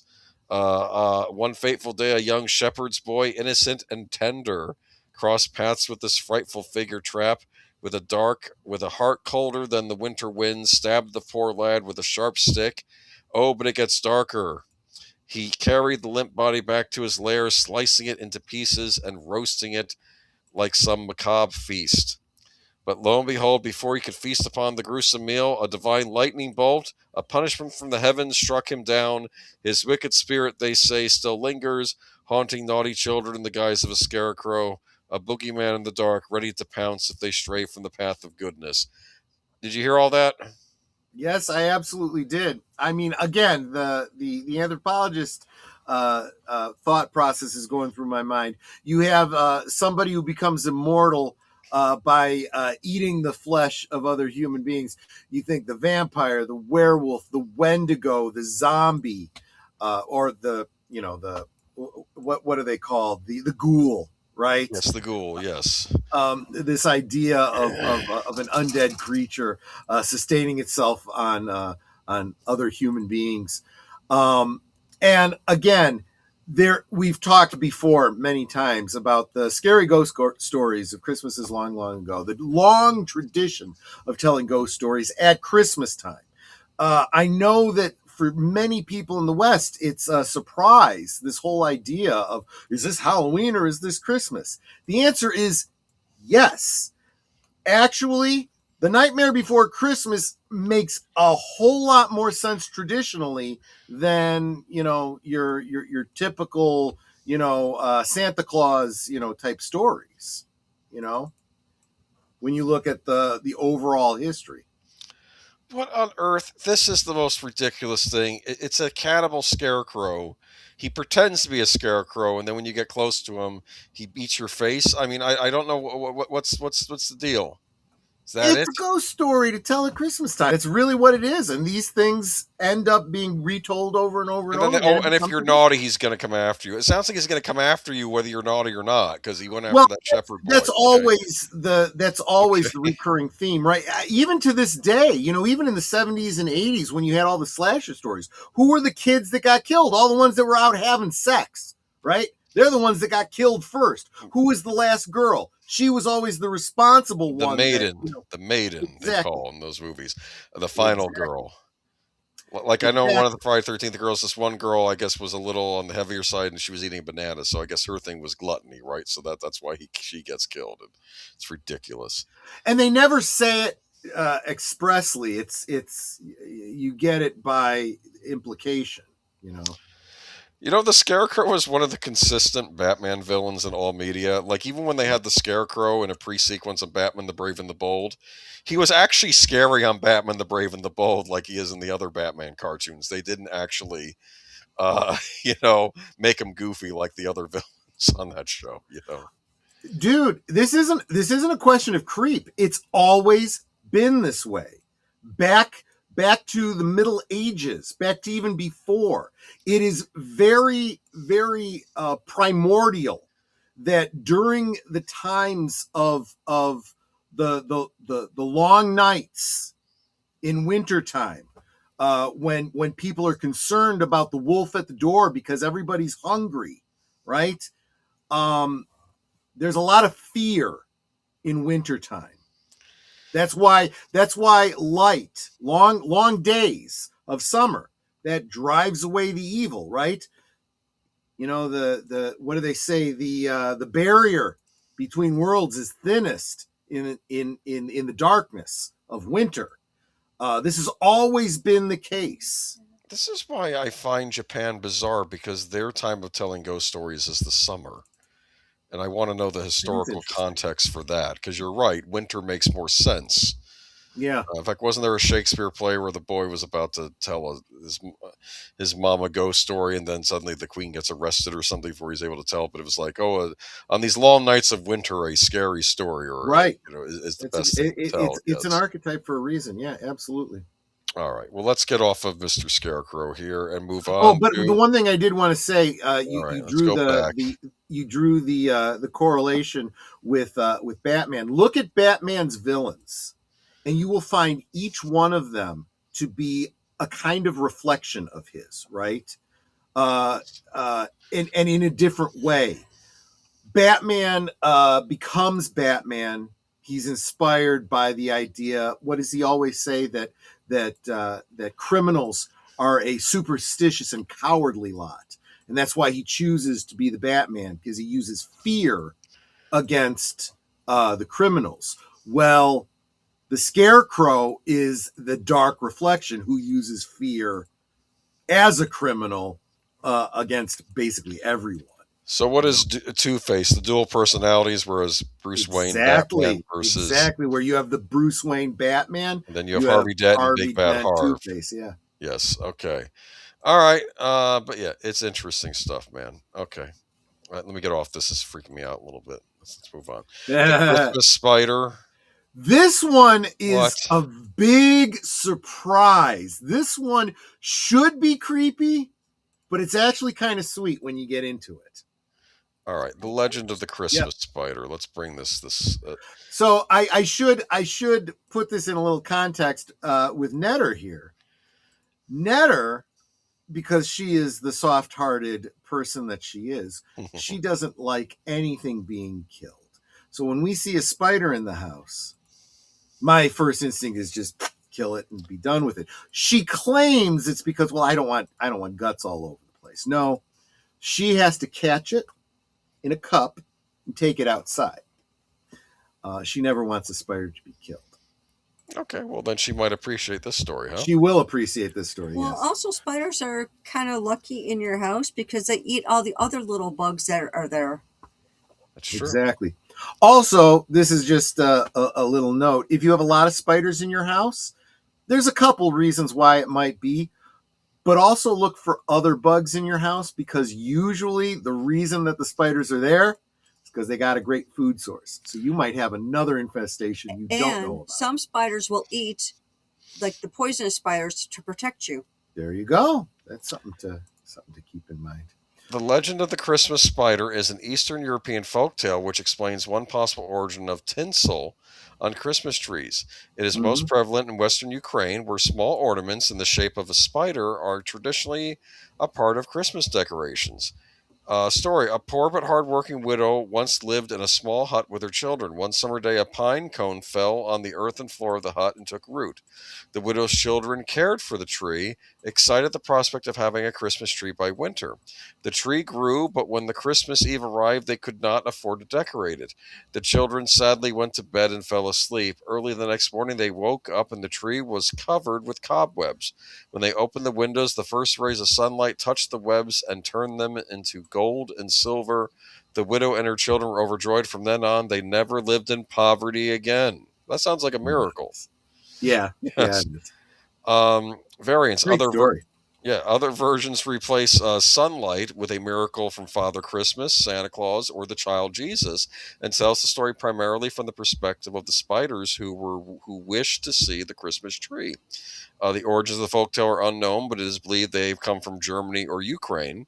In Germany, Poland, and Ukraine, finding a spider or a spider's web on a Christmas tree is considered good luck. Ukrainians also create small Christmas tree ornaments in the shape of a spider known as pavukchi, literally little spiders, usually made of paper and wire. They also decorate Christmas trees with artificial spider webs. So the tradition of using tinsel is also is said to be because of this story. That makes sense, actually, as an origin for tinsel, right? Yeah. That's probably what it looked like. We actually have a couple people that drew a correlation to Charlotte's Web. I remember the special of the cartoon of Charlotte's Web playing right around the holidays too. Yeah, there's a Rumpelstiltskin kind of note to it. Yeah, that's true. What'd you think, Netter? Well, like I said, I don't mind spiders. And like I said, when I do see them in the house, I will take them outside. But it is interesting. I think the spider webs around the tree was to decorate because, like, I mean, I realize this is just a folk story, but I'm thinking the spiders were like, this is a tree and there's no decorations. Let's make it pretty. There you go. And they did. And I have to say, though, I feel like this is another thing that was taken from Christmas and stuck on Halloween, all the spiders and the webs, right?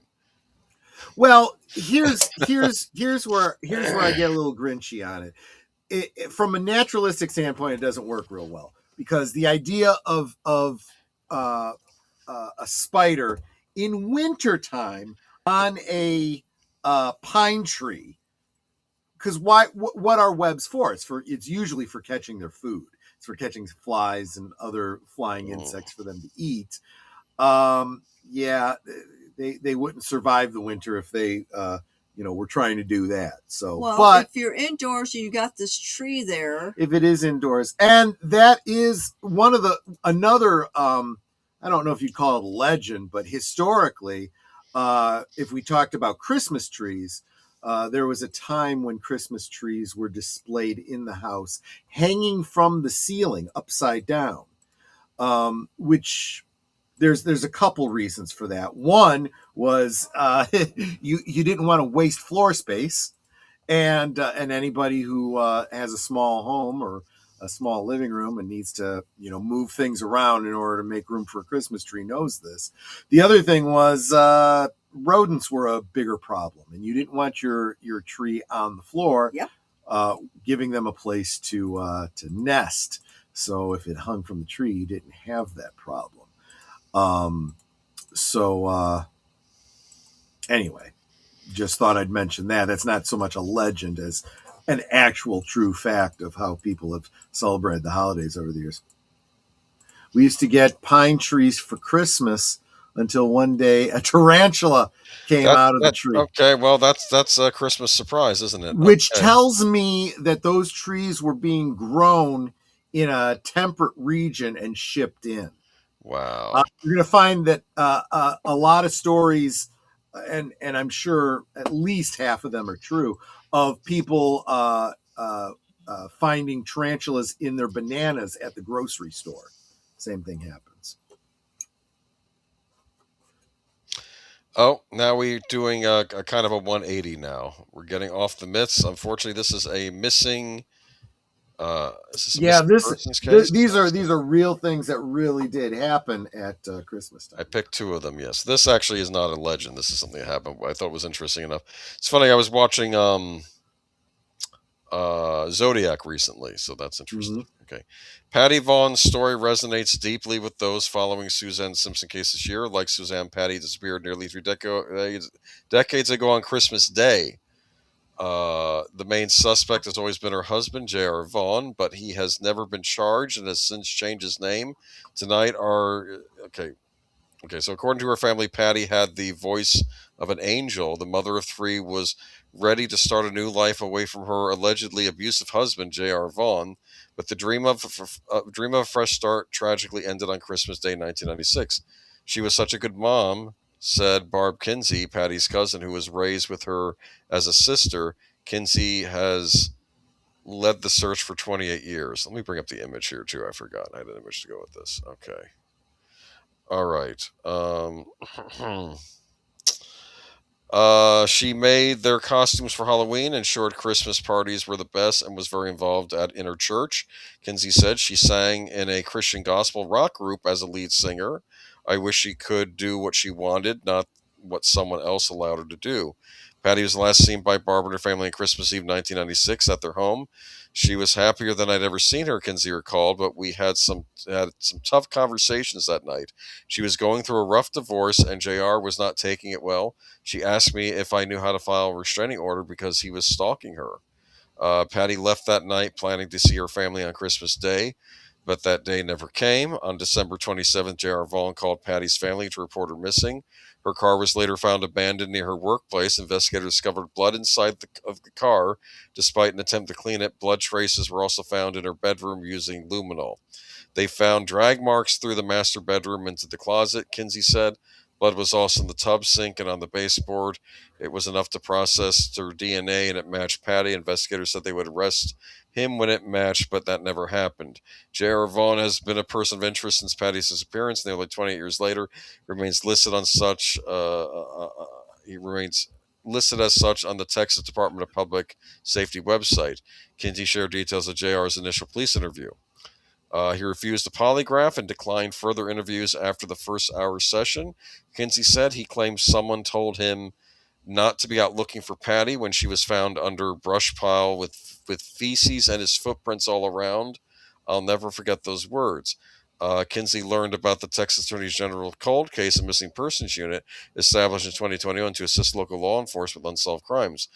We've given up hope that JR will ever be prosecuted, but we never give up hope of finding Patty or learning what happened to her, Kinsey said. Someone out there knows something. Recently, individuals have come forward claiming to have shared information with law enforcement. However, it remains unclear if new leads are being pursued. Kinsey directed a heartfelt message to anyone withholding information. If you're watching this, we won't pursue you. Just tell us what happened. You have to live with that knowledge, and you'll take it to the grave. Is it worth it? For Patty's three children who were moved away by their father and are now adults, Kinsey says sends nothing but love. She hasn't seen them since their mother's disappearance. So this is a rather rough story. But again, they were never able to prosecute the man, I guess, right? Look, we have due process. I know. I'm not saying he did it. I'm just saying they keep acting like he did it, but you didn't prosecute. I know, and that's the thing. This is my problem with law enforcement. They're so eager to pin it on somebody. They're more concerned with, cutting corners and having a result than getting to the truth. And that often leads to bad police work. And that's why so many times evidence is thrown out. It's oftentimes because of cutting corners. We're doing Sherlock Holmes on Tuesdays, and Sherlock Holmes does the real detective work, and he's usually making the local constabulary look like idiots. And that's kind of a nod to reality sometimes. In this case, though, they never even found a body. Exactly, and that's where the term habeas corpus comes from. You don't have a murder if you don't have a body.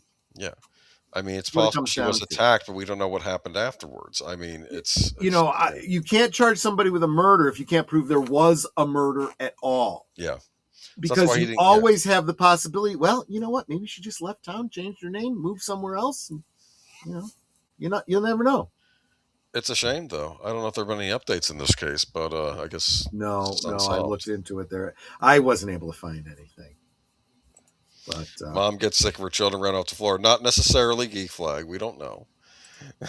Body implied by Bob. actually, Yeah. you could lose a lot of blood and still survive. There have been a lot of times people have assumed someone was dead only to find out they were badly injured, and they turn up later on. Case in point, women lose a lot of blood every month. That's true.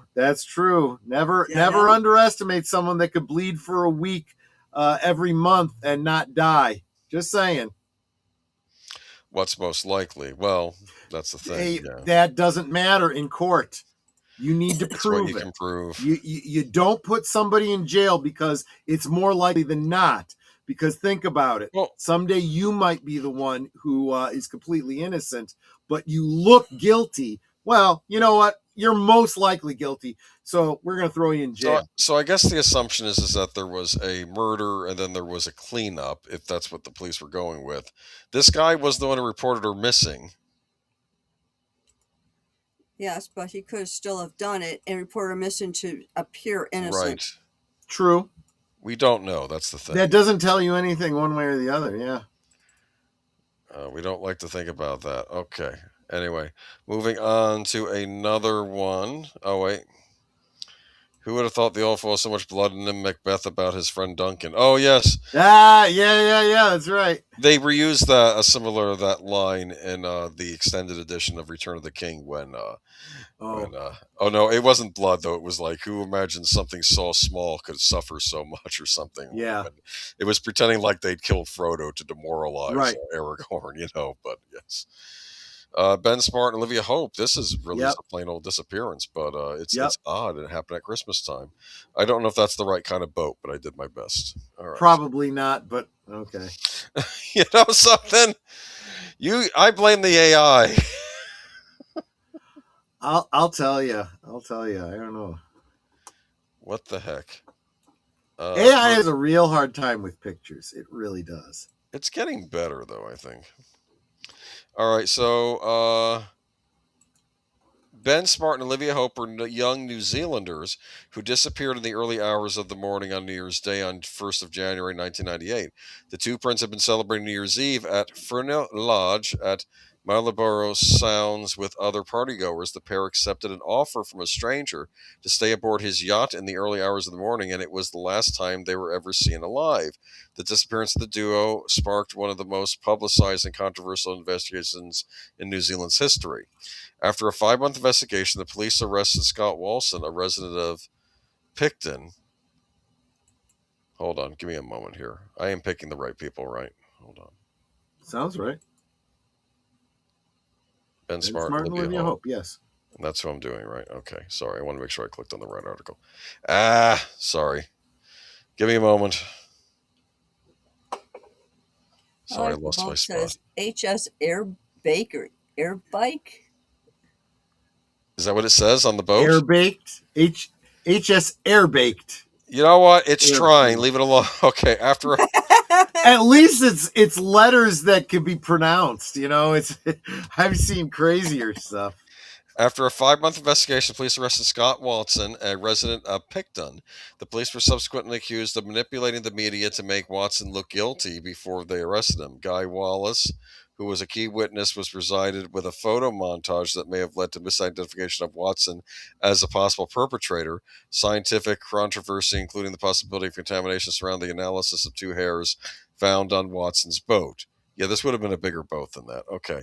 The Crown called for over 400 people to testify at the trial. 2 prisoners testified that once Watson was on remand, he admitted to murdering Smart and Hope. Years later, one of them admitted he lied. Well, that's not good if the guy says he's no. And in fact, this is statistically when you have a confession, it's more often than not confessions are false.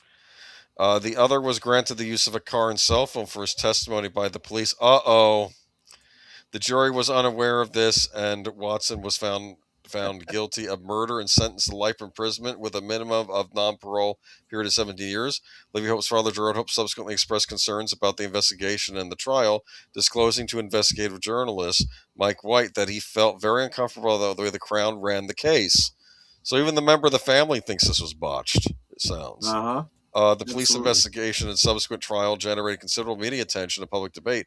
Watson has maintained he is innocent and has filed several unsuccessful appeals. In June 2024, the Court of Appeal held a hearing at which additional evidence about the hairs in the photo montage were considered. In September 2025, the court released its decision in which it declined to overturn Watson's conviction. The case remains the subject of ongoing speculation in New Zealand as a possible wrongful conviction, and that has been the subject of several books and documentaries. Says here the investigation in December 1997, friends Ben Smart, 21, and Olivia Hope, 17, celebrated New Year's at Phoenix Lodge in Endeavour with 1,500 to 2,000 other party goers. Hope had traveled to the lodge with a group on a chartered yacht, Tamarack, while Smart arrived separately at around 4 a.m. Celebrations wound down. The duo returned to the Tamarack where they were intended to sleep.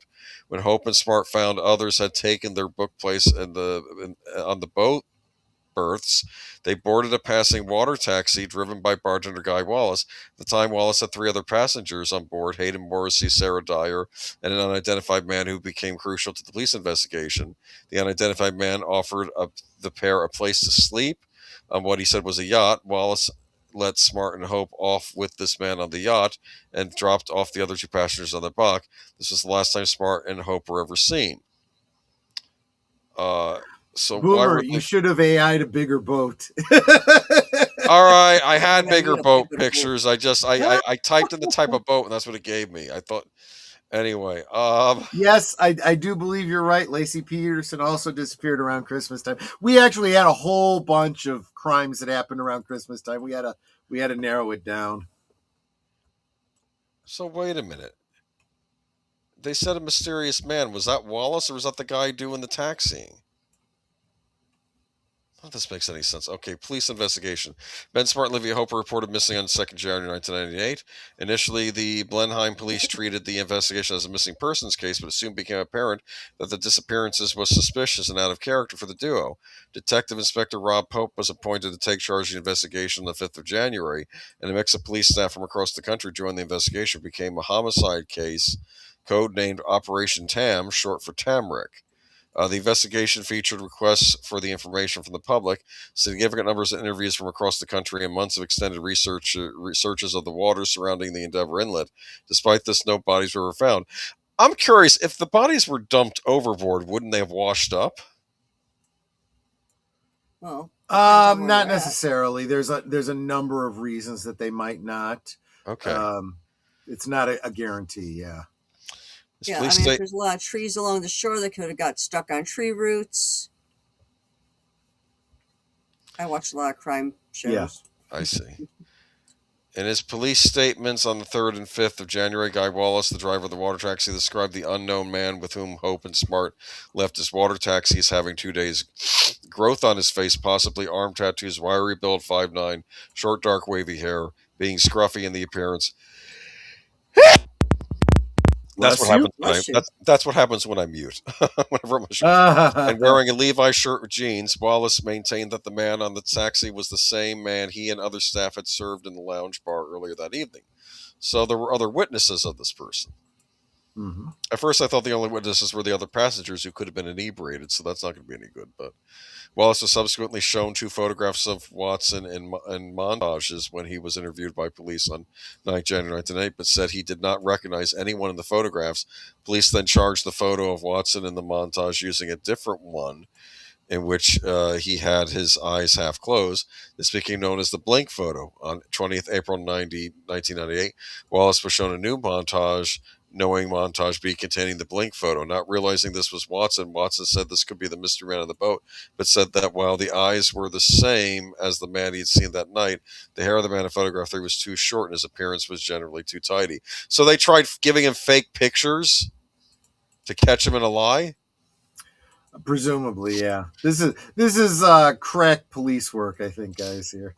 After the trial, Wallace was adamant the police misled him over the photos and said he believed Watson was innocent and he had inadvertently contributed to the incarceration of an innocent man. He maintained this position in multiple interviews of the affidavit until his death in March 2021.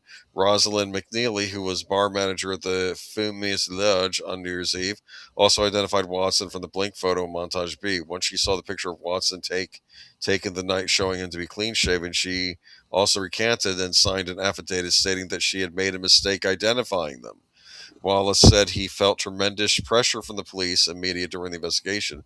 He was interrogated by the detectives from the Christchurch CIB, who initially suggested he was somehow responsible for the disappearance of the teenagers. As a result of the accusation against him by the police, some locals began treating him with suspicion. People he knew began to think he was guilty and shunned him. He said that in the initial stages of the investigation, the police were desperate to arrest someone, and it could have easily been him. I know in my heart of hearts, if Scott wasn't there, I'd be doing time. It's just that simple. It's funny. Geek Flag with Nate Knows corrects me. He says, "No, Troy, this is police work on crack." Yeah, they were desperate to get someone, and evidence be damned. They want to get their arrest. Leanne says they're keeping me until Monday because I didn't feel well in my head, and they kept me from going to sleep. I have to have an MRI tomorrow. At this point, Leanne, I'm just hoping you're home by Christmas. It's been a real rough road, and I'm really sorry, but thanks for keeping us posted. Man. And we're all praying for you. Yep. Let's see. The focus on Scott Watson. Later in the investigation, lead investigator Rob Pope would say that Watson stood out like dog's balls and had the right sort of agenda and pedigree. Like dog's balls. Apparently referring to his criminal record. Watson had 48 criminal convictions at the time, mainly from when he was a teenager: burglary, theft, cannabis offenses, 2 counts of possessing an offensive weapon, and 1 for assault when he was 16. That could just be him getting into a bar fight or something. Yeah, I mean this is the kind of stuff they come up with, and they say, yeah, he's our murderer because he did cannabis, and we caught him with a weapon, and we got him on assault one time. I'm sorry, none of that says murderer to me. All right, this goes on. You guys are real crack criminologists here. Let's see the hair analysis. The Crown claimed that during the police forensic investigation of Blade, they found a blanket from which 390 human hairs were later recovered. Susan Vertner, a forensic biologist, testified in court that 1 hair was matched to Olivia Hope through DNA testing. Mitochondrial DNA analysis of the hairs was conducted in Australia and the United Kingdom. Police never received the level of validation that they were seeking from these tests that the hairs belonged to Olivia, but still presented the results as evidence at Wilson's trial. Well, wait a minute. So they lied. I mean, they said this is her hair, but we never really got confirmation that it was her hair. Is that what it's saying here? Yeah, this is another thing that people don't really understand about genetic testing. It's so easy for contamination. I mean, if you have like a piece of a body, right, a piece of skin or something, you can test it. You can be certain this is a chunk of skin from somebody's body. You find a hair. How do we know that wasn't cross-contaminated because they were also testing, the body in that room or something? There's all kinds of things, it's even worse when you get down to drug testing for cocaine. You're testing in a lab where they actually have cocaine, and your hair sample came up with cocaine on it. Yeah, well, try getting that to hold up in court. All right. So I guess this is still unsolved, though the police would have us think otherwise. Yep. This is New Zealand. Okay. Now we have 2 urban legends for you. Yeah. Do you feel like reading for this, or you want me to I'll do this one. It's not a long one. I think everyone already knows this one. Like this image? That's not bad. Yeah. So, Santa stuck in a chimney, sometimes called Santa claustrophobia. A dad who secretly dresses as Santa to surprise his kids sneaks onto a roof, slides down the chimney, gets fatally stuck. He dies quietly, suffocation, broken neck, whatever. The family never knows he's home. They light the fire later, and boom, horrific discovery of charred Santa Dad. Sometimes days or weeks later with a rotting skeleton in a suit. It's pure folklore. Zero verified real cases of anyone in a Santa outfit dying that way. Snopes and folklorists like Jan Brunvand have been collecting versions since the early 90s. But the story really blasted into pop culture in 1984 because of the movie Gremlins.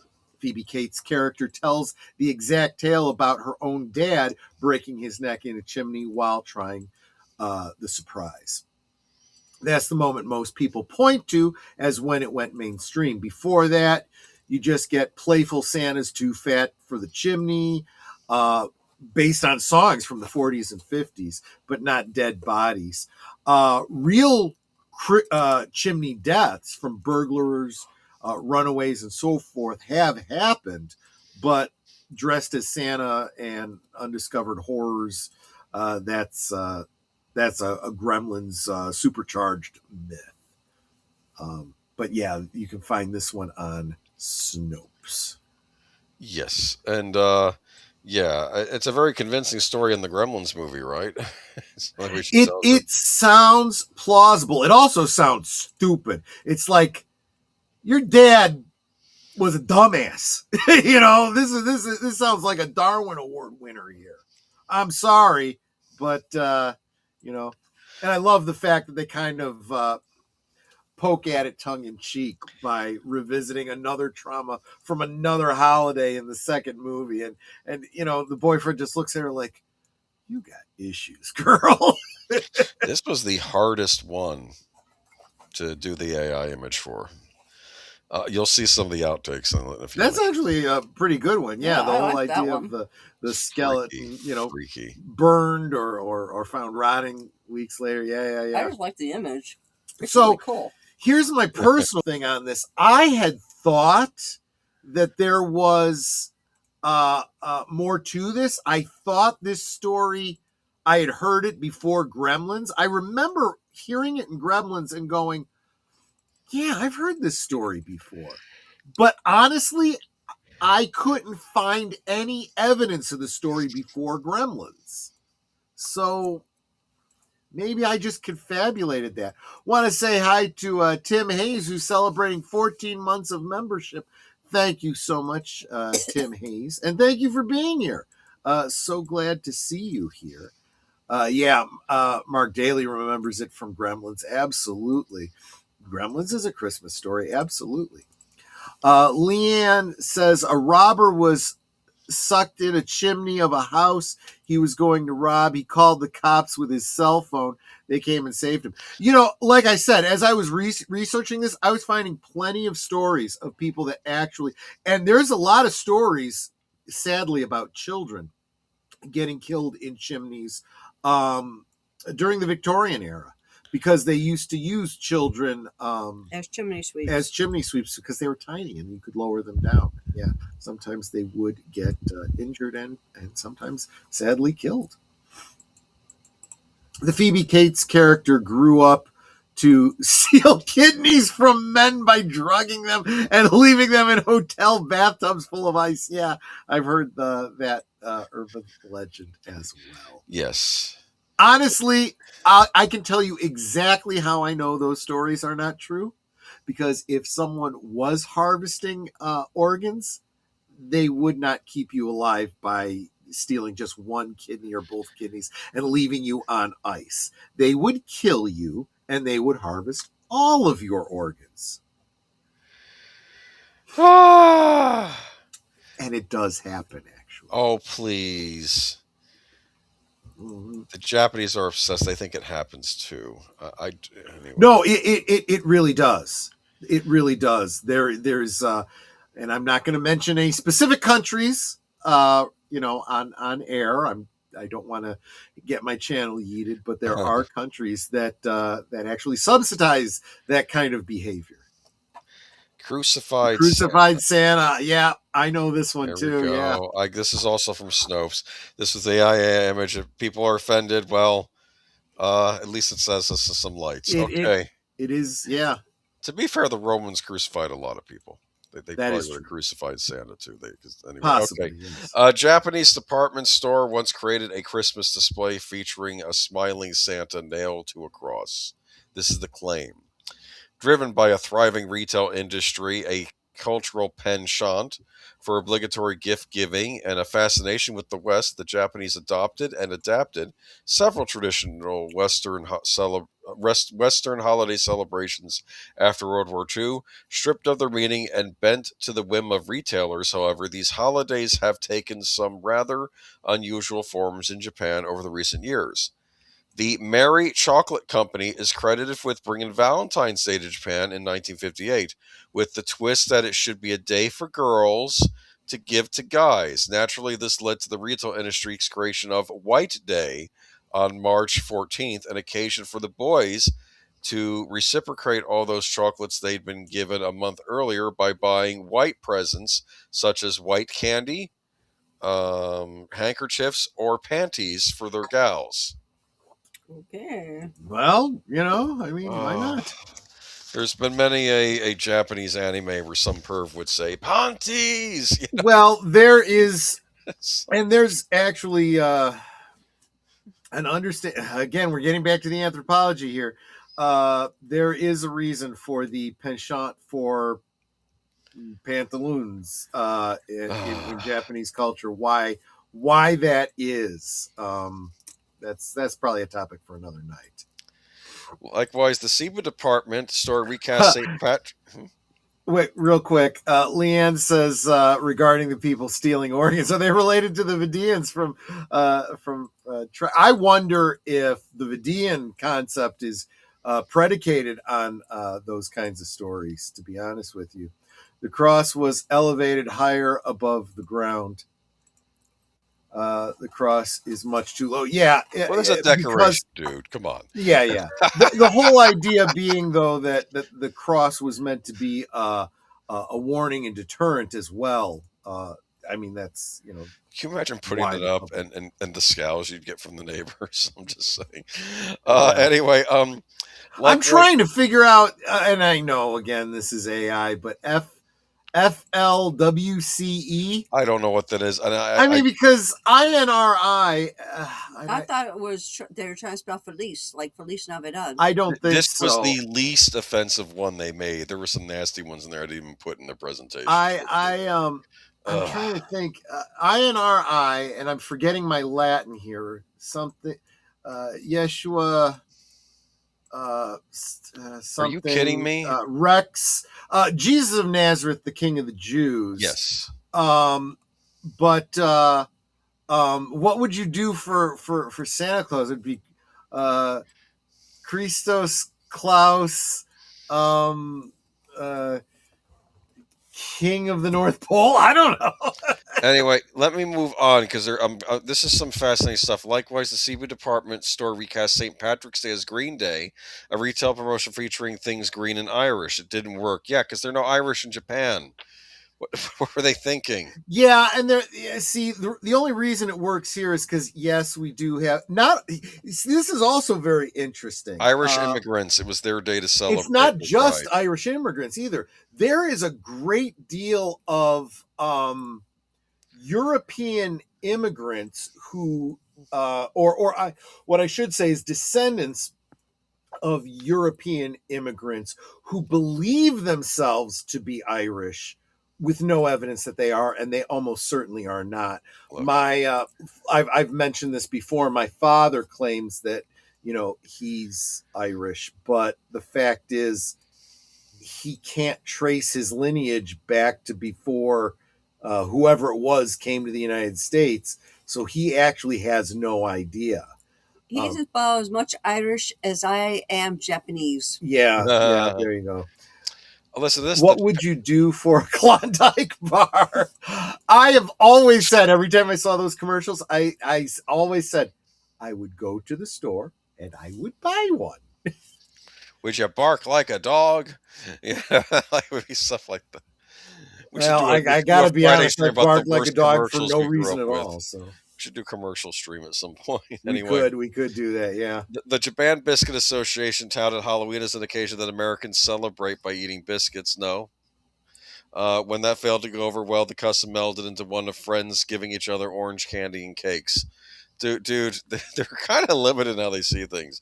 You know, like The other Japan thing only. too, my understanding is when it comes to the gift giving, because of the way business works and the way social structures works, there's certain obligations about giving gifts and the value of gifts. And Oh, like, it's worse than I think places like Singapore and places like that, from what I've heard. By the way, what was I going to say? Japan did finally get Halloween, but it was more recently. They're finally starting to recognize it over there. But interesting. because, like I said, their spooky season's in the summer, not in the fall. Okay. Yeah, However, the yeah, Western holiday that carries the most influence in Japan, not surprisingly, the holiday that carries the most influence in the West as well, Christmas. Although Saint Francis Xavier, Spanish Jesuit missionary, brought. Turn the page. Christianity to Japan in 1549, the celebration of Christmas was mostly limited to churches and missionary schools until the 20th century. Indeed, Christianity was outlawed in Japan after a religious uprising in 1639 and henceforth practiced only clandestinely until 1854. The exchanging of gifts at Christmas time by Japanese families began in a small way early this century, and I'm assuming the last century, and the Japanese stores began offering Christmas sales in the 1930s. Starting with the American occupation of Japan in 1945, Christianity enjoyed a brief surge in popularity, and Christmas took off in a big and commercialized way. As you'd expect in a country where less than 2% of the population is Christian, Christmas is primarily a secular occasion in Japan, with shops and businesses remaining open that day. The Japanese have adopted many of the traditional trappings of Kirisimasu, such as stories with elaborate displays of Christmas decoration and piped-in Christmas music, and homes made festive with Christmas lights, Christmas trees, and poinsettias. The elimination of the religious aspects of Christmas and its hyper-commercialization have led to some unique and to us bizarre ways of celebrating it. However, this exchange of Kurosumune cakes is not exactly a Western tradition, but it doesn't sound too unusual to us. What we do find unusual is reports of Japanese Christmas customs, such as young couples exchanging presents of expensive jewelry, heading out to high-priced hotels, and being directed to scantily clad female elves to rooms complete with Christmas trees where the lovebirds spend their Christmas Eve romantic bliss. Okay, less about that, the better. Okay. Co-option of familiar Christmas figures, both secular and religious, in the service of mass merchandising has also produced some rather curious blendings. Colonel Sanders dressed in a Santa suit. Yes, I've seen that too. What the heck? As KFC tried strenuously to promote fried chicken as a traditional Christmas meal, nuns singing advertising jingles to the tune of Christmas carols, Christmas cards featuring a ghoulish Santa in a graveyard accompanied by the Virgin Mary on a broomstick, elves plastered on sake, and a Christmas review featuring what the heck?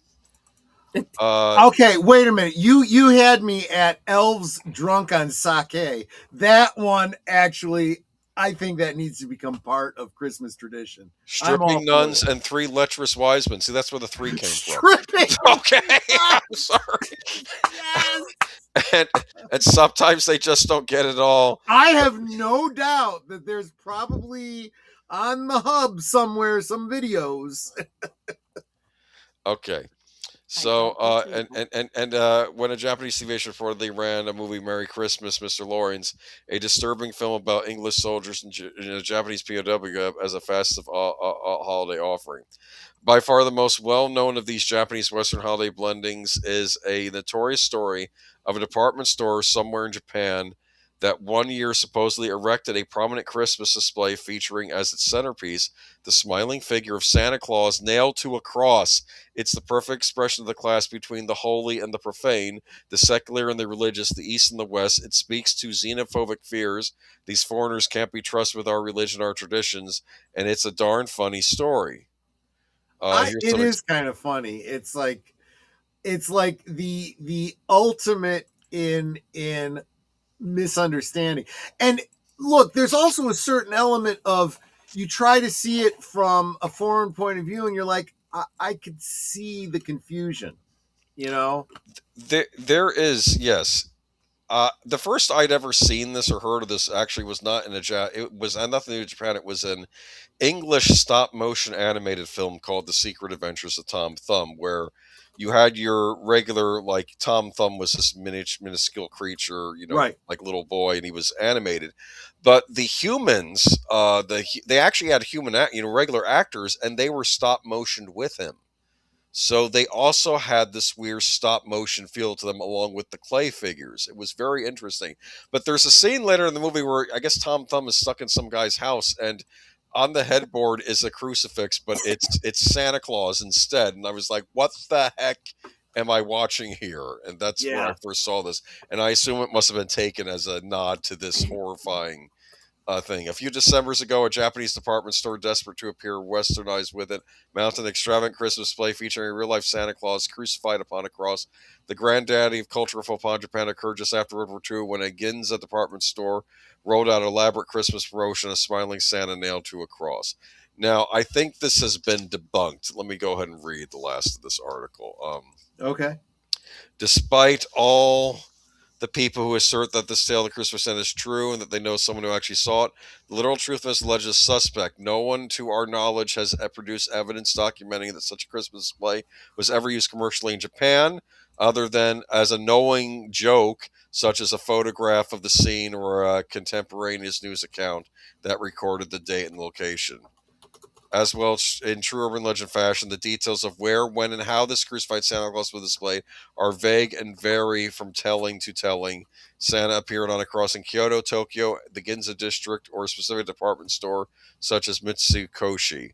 He was represented with a gigantic figure, a life-size display, several small characters, a billboard, or a cartoon drawing, and Santa was nailed to a cross in Japan in 1945 or 1962 or 1990, or anywhere between just after World War II or a few years ago. So what do you think? False? I, at this point, don't know unless someone can say with certainty, but it seems plausible to me. And I'm not even offended. It's like, I understand, because let's face it, the ugly Americans have screwed up other people's beliefs and customs too. So, oh please, Mortal Kombat is a brilliant retelling of Chinese mythology. They got nothing wrong. It's a joke. Okay, yeah. It's just. There you go. So there you go. Those are the some of the legends of Christmas that we were able to find. You're going to show me your AI outtakes here, right? Any thoughts, Netter, before we move on? Some of those are just weird. Yes, I can't disagree. Like I said, the three lecherous wise men. I'm saying, yeah, there's where your three came from. That's, I'm just kidding. There you go. Yeah, why not? Okay, there we go. This is another weirdo European-ish. That's that first guy, the prank. That's kind of cool, yeah. That's another one. That looks like a cross between what's his name? What's his name and Father Christmas. I was thinking Moses for a second there because he's got the staff. Kind of looks like Moses is Santa Claus, right? And as far as the red for Santa's outfit, that has been around since I'm trying to remember the thing I watched today, something like the 1700s. Yes, right. Now talk about the Christmas documentary Die Hard, Nakatomi Plaza. Oh, please. Never forget Nakatomi Plaza. I might watch that with my mom tomorrow. It's Sauron.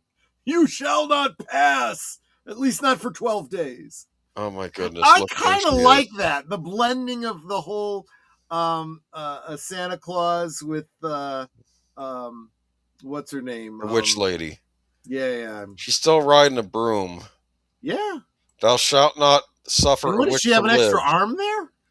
Or is that a leg sticking out the back? I thought it was a scarf, but frankly speaking, it's a witch, man. Leviticus. Remember your Leviticus. Thou shalt not suffer a witch to live. Which I suspect might have meant poisoner, because let's face facts, if you're a healer, you can also make poisons, right? True. This one just looked goofy. This is Santa. Telling stories by the fireside. He's probably reading that milking farm book. I like the picture in the background. It looks like a lion wearing a Santa hat. This is ridiculous. I didn't even notice that till now. AI, you're wonderful. Yeah. You're wonderful. It does imply more story than than is actually there, right? It's a Harry Potter professor. Yes, there you go. Yeah, exactly. I kind of like this one actually. It's like because Santa's Kryptonian. Yeah, you don't need. I don't need no. I don't need no. No. I don't need a sled just fly through the air. It's ridiculous. What else we got here? Yeah. The way it looks on my screen, Santa's being pulled by aged boomer in a tractor. I thought he's being pulled by the dog with the antlers from the Rum DMC. There you go. There you go. We did the other week. Okay. Well, look at this. Huh? That's actually kind of cool too. Krampus, he's not so bad. They're all on the same team. We're all on the same team. Tiger flying Santa. Oh, it's just so bad. I hate these. There's your Krampus. That's actually a pretty good Krampus. I almost went with that one, but I like the one with him basically stalking the town better. So I went with that. That's a good one, though. I get that too. Sure. Let's see here. That's actually a good one too. Look at this. What is wrong with that? Like, who came up with Krampus? Seriously. There's actually hundreds of Santa, and that's how he's in every department store. Yeah, I believe it. He's like the multiple man from. Well, the other thing too, you kind of got it from some of the stories we were talking about tonight. Not everyone celebrates Christmas, or at least the day that a gift giver comes. Different Christian denominations celebrate at different times. Yeah, whether it's the Feast of the Epiphany or the Immaculate Conception, the Annunciation. There's all different days, so Krampus looks like a roadie for Gore. It wouldn't surprise me if some roadies for Gore dress up as Krampus on Christmas. Yeah. There's your Scarecrow. That's the Hans. What's his name? Yeah, too obvious. The knight that became the too obvious. Seriously. There's another one. Too obvious. Like they're little too much. I like the Stark in the field better. That's why I want that one. That one's not bad. Christmas. Yeah, I like that one. Yeah, that's pretty good too. Yeah. If you think about it, Jack Skellington starts out as a scarecrow in the beginning of Night Before Christmas, doesn't he? Nurse Cratchit is coming to tell me I have to get off and go to sleep. Good night, everyone. Good night. We're going to be wrapping it up soon. Take care, Leanne. Do feel better. Oh, watch Night of the Scarecrow. That was a freaky one. That was a made-for-TV horror movie, as I recall. This actually looks pretty cool because it looks like it could be an actual ornament. Yeah, that's not bad.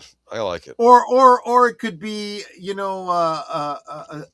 a spider from a Zay Frank video. Exactly. You've got a shiny hiney. Look at that. Okay, there's a lot going on here. So we got the spider in the web. Okay, fine.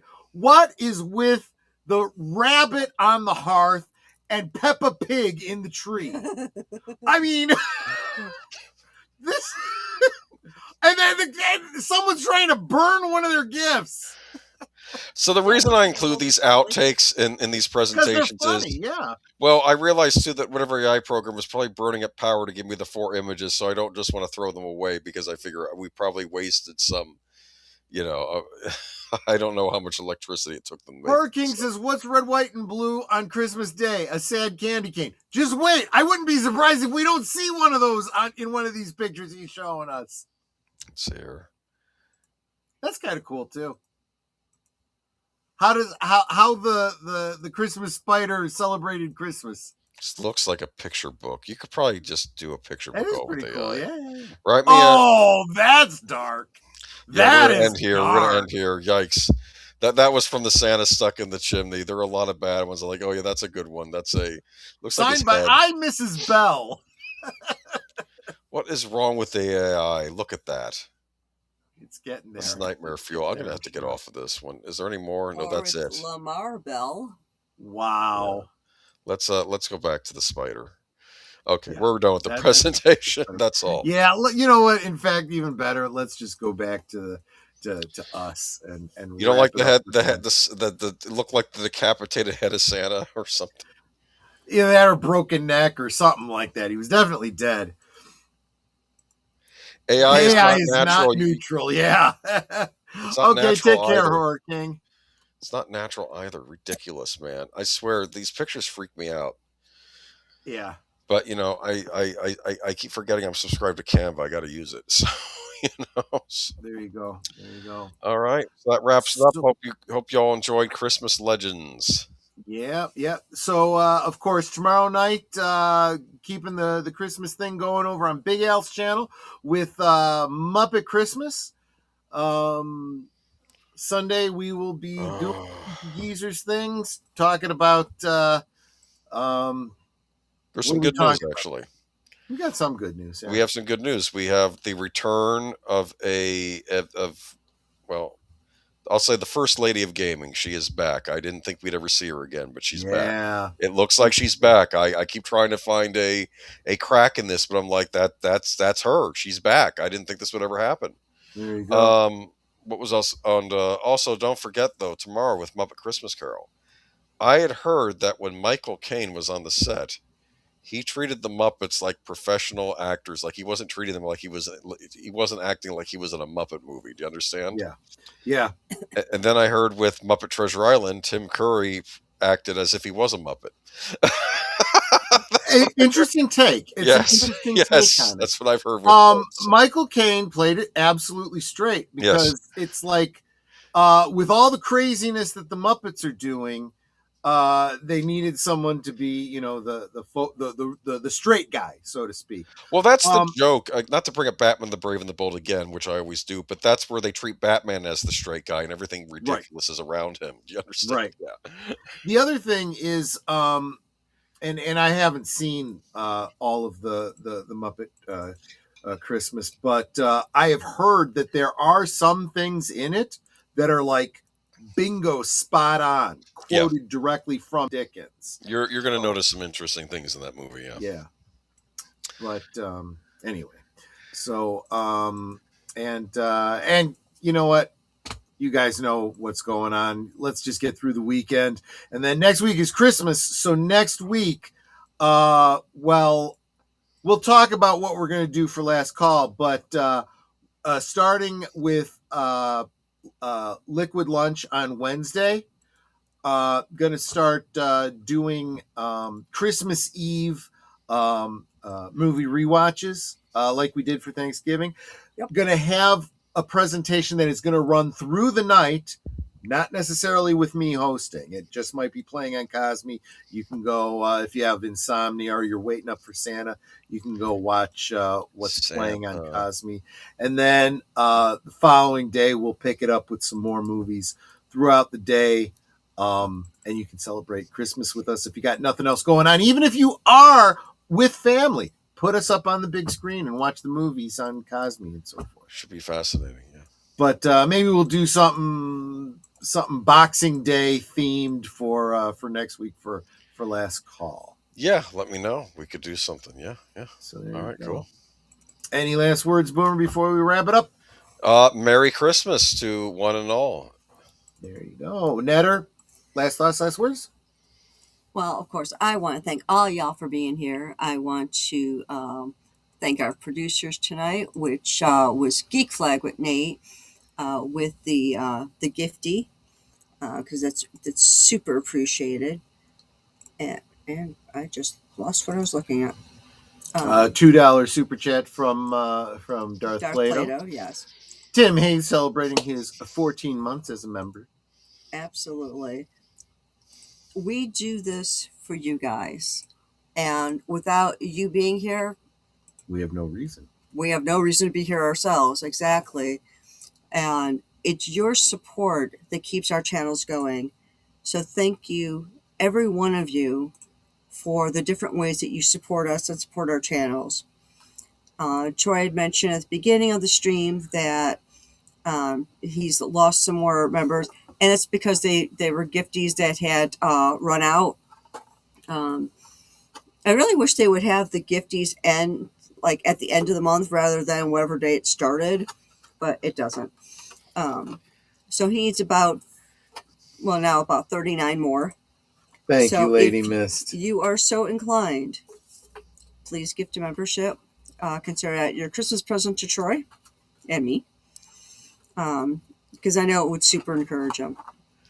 And until next time, good night and God bless. What And you're hearing thank you, me Lady doing Mist. is something that encouraged me is the chocolate that I got from Age Boomer. Oh, thank That's you. what that was. Thank you, Lady Mist, for the Farty Fox. My Farty Fox. That's I love over my on Farty Fox. Netter's channel. Thank you so much. And with that, I'm going to say goodnight to you all. Take care of yourselves. Get feeling better if you're not feeling good right now. Stay hydrated, drink responsibly, and I'll see you on the next one. Take care, everyone. Bye-bye. Bye. Good night, ladies. Good night, sir. Hit it, sweetheart.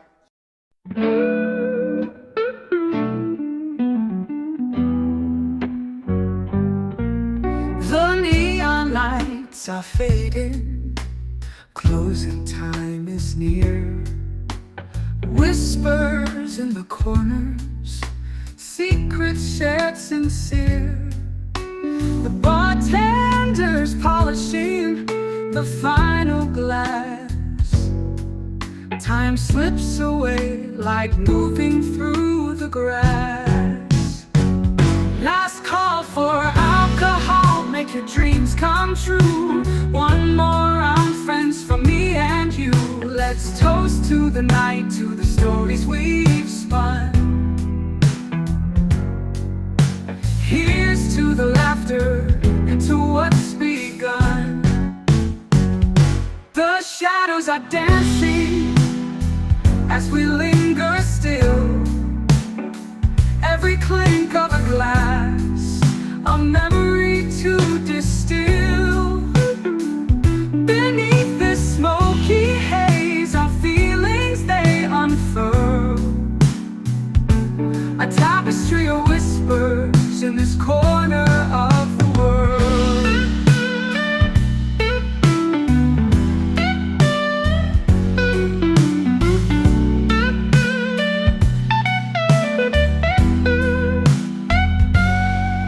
The jukebox serenades us with a final tune, crooning to the lonely and the lovers under the moon. With every soft note, the end draws ever near. But in this fleeting moment, there's nothing to fear. Last call for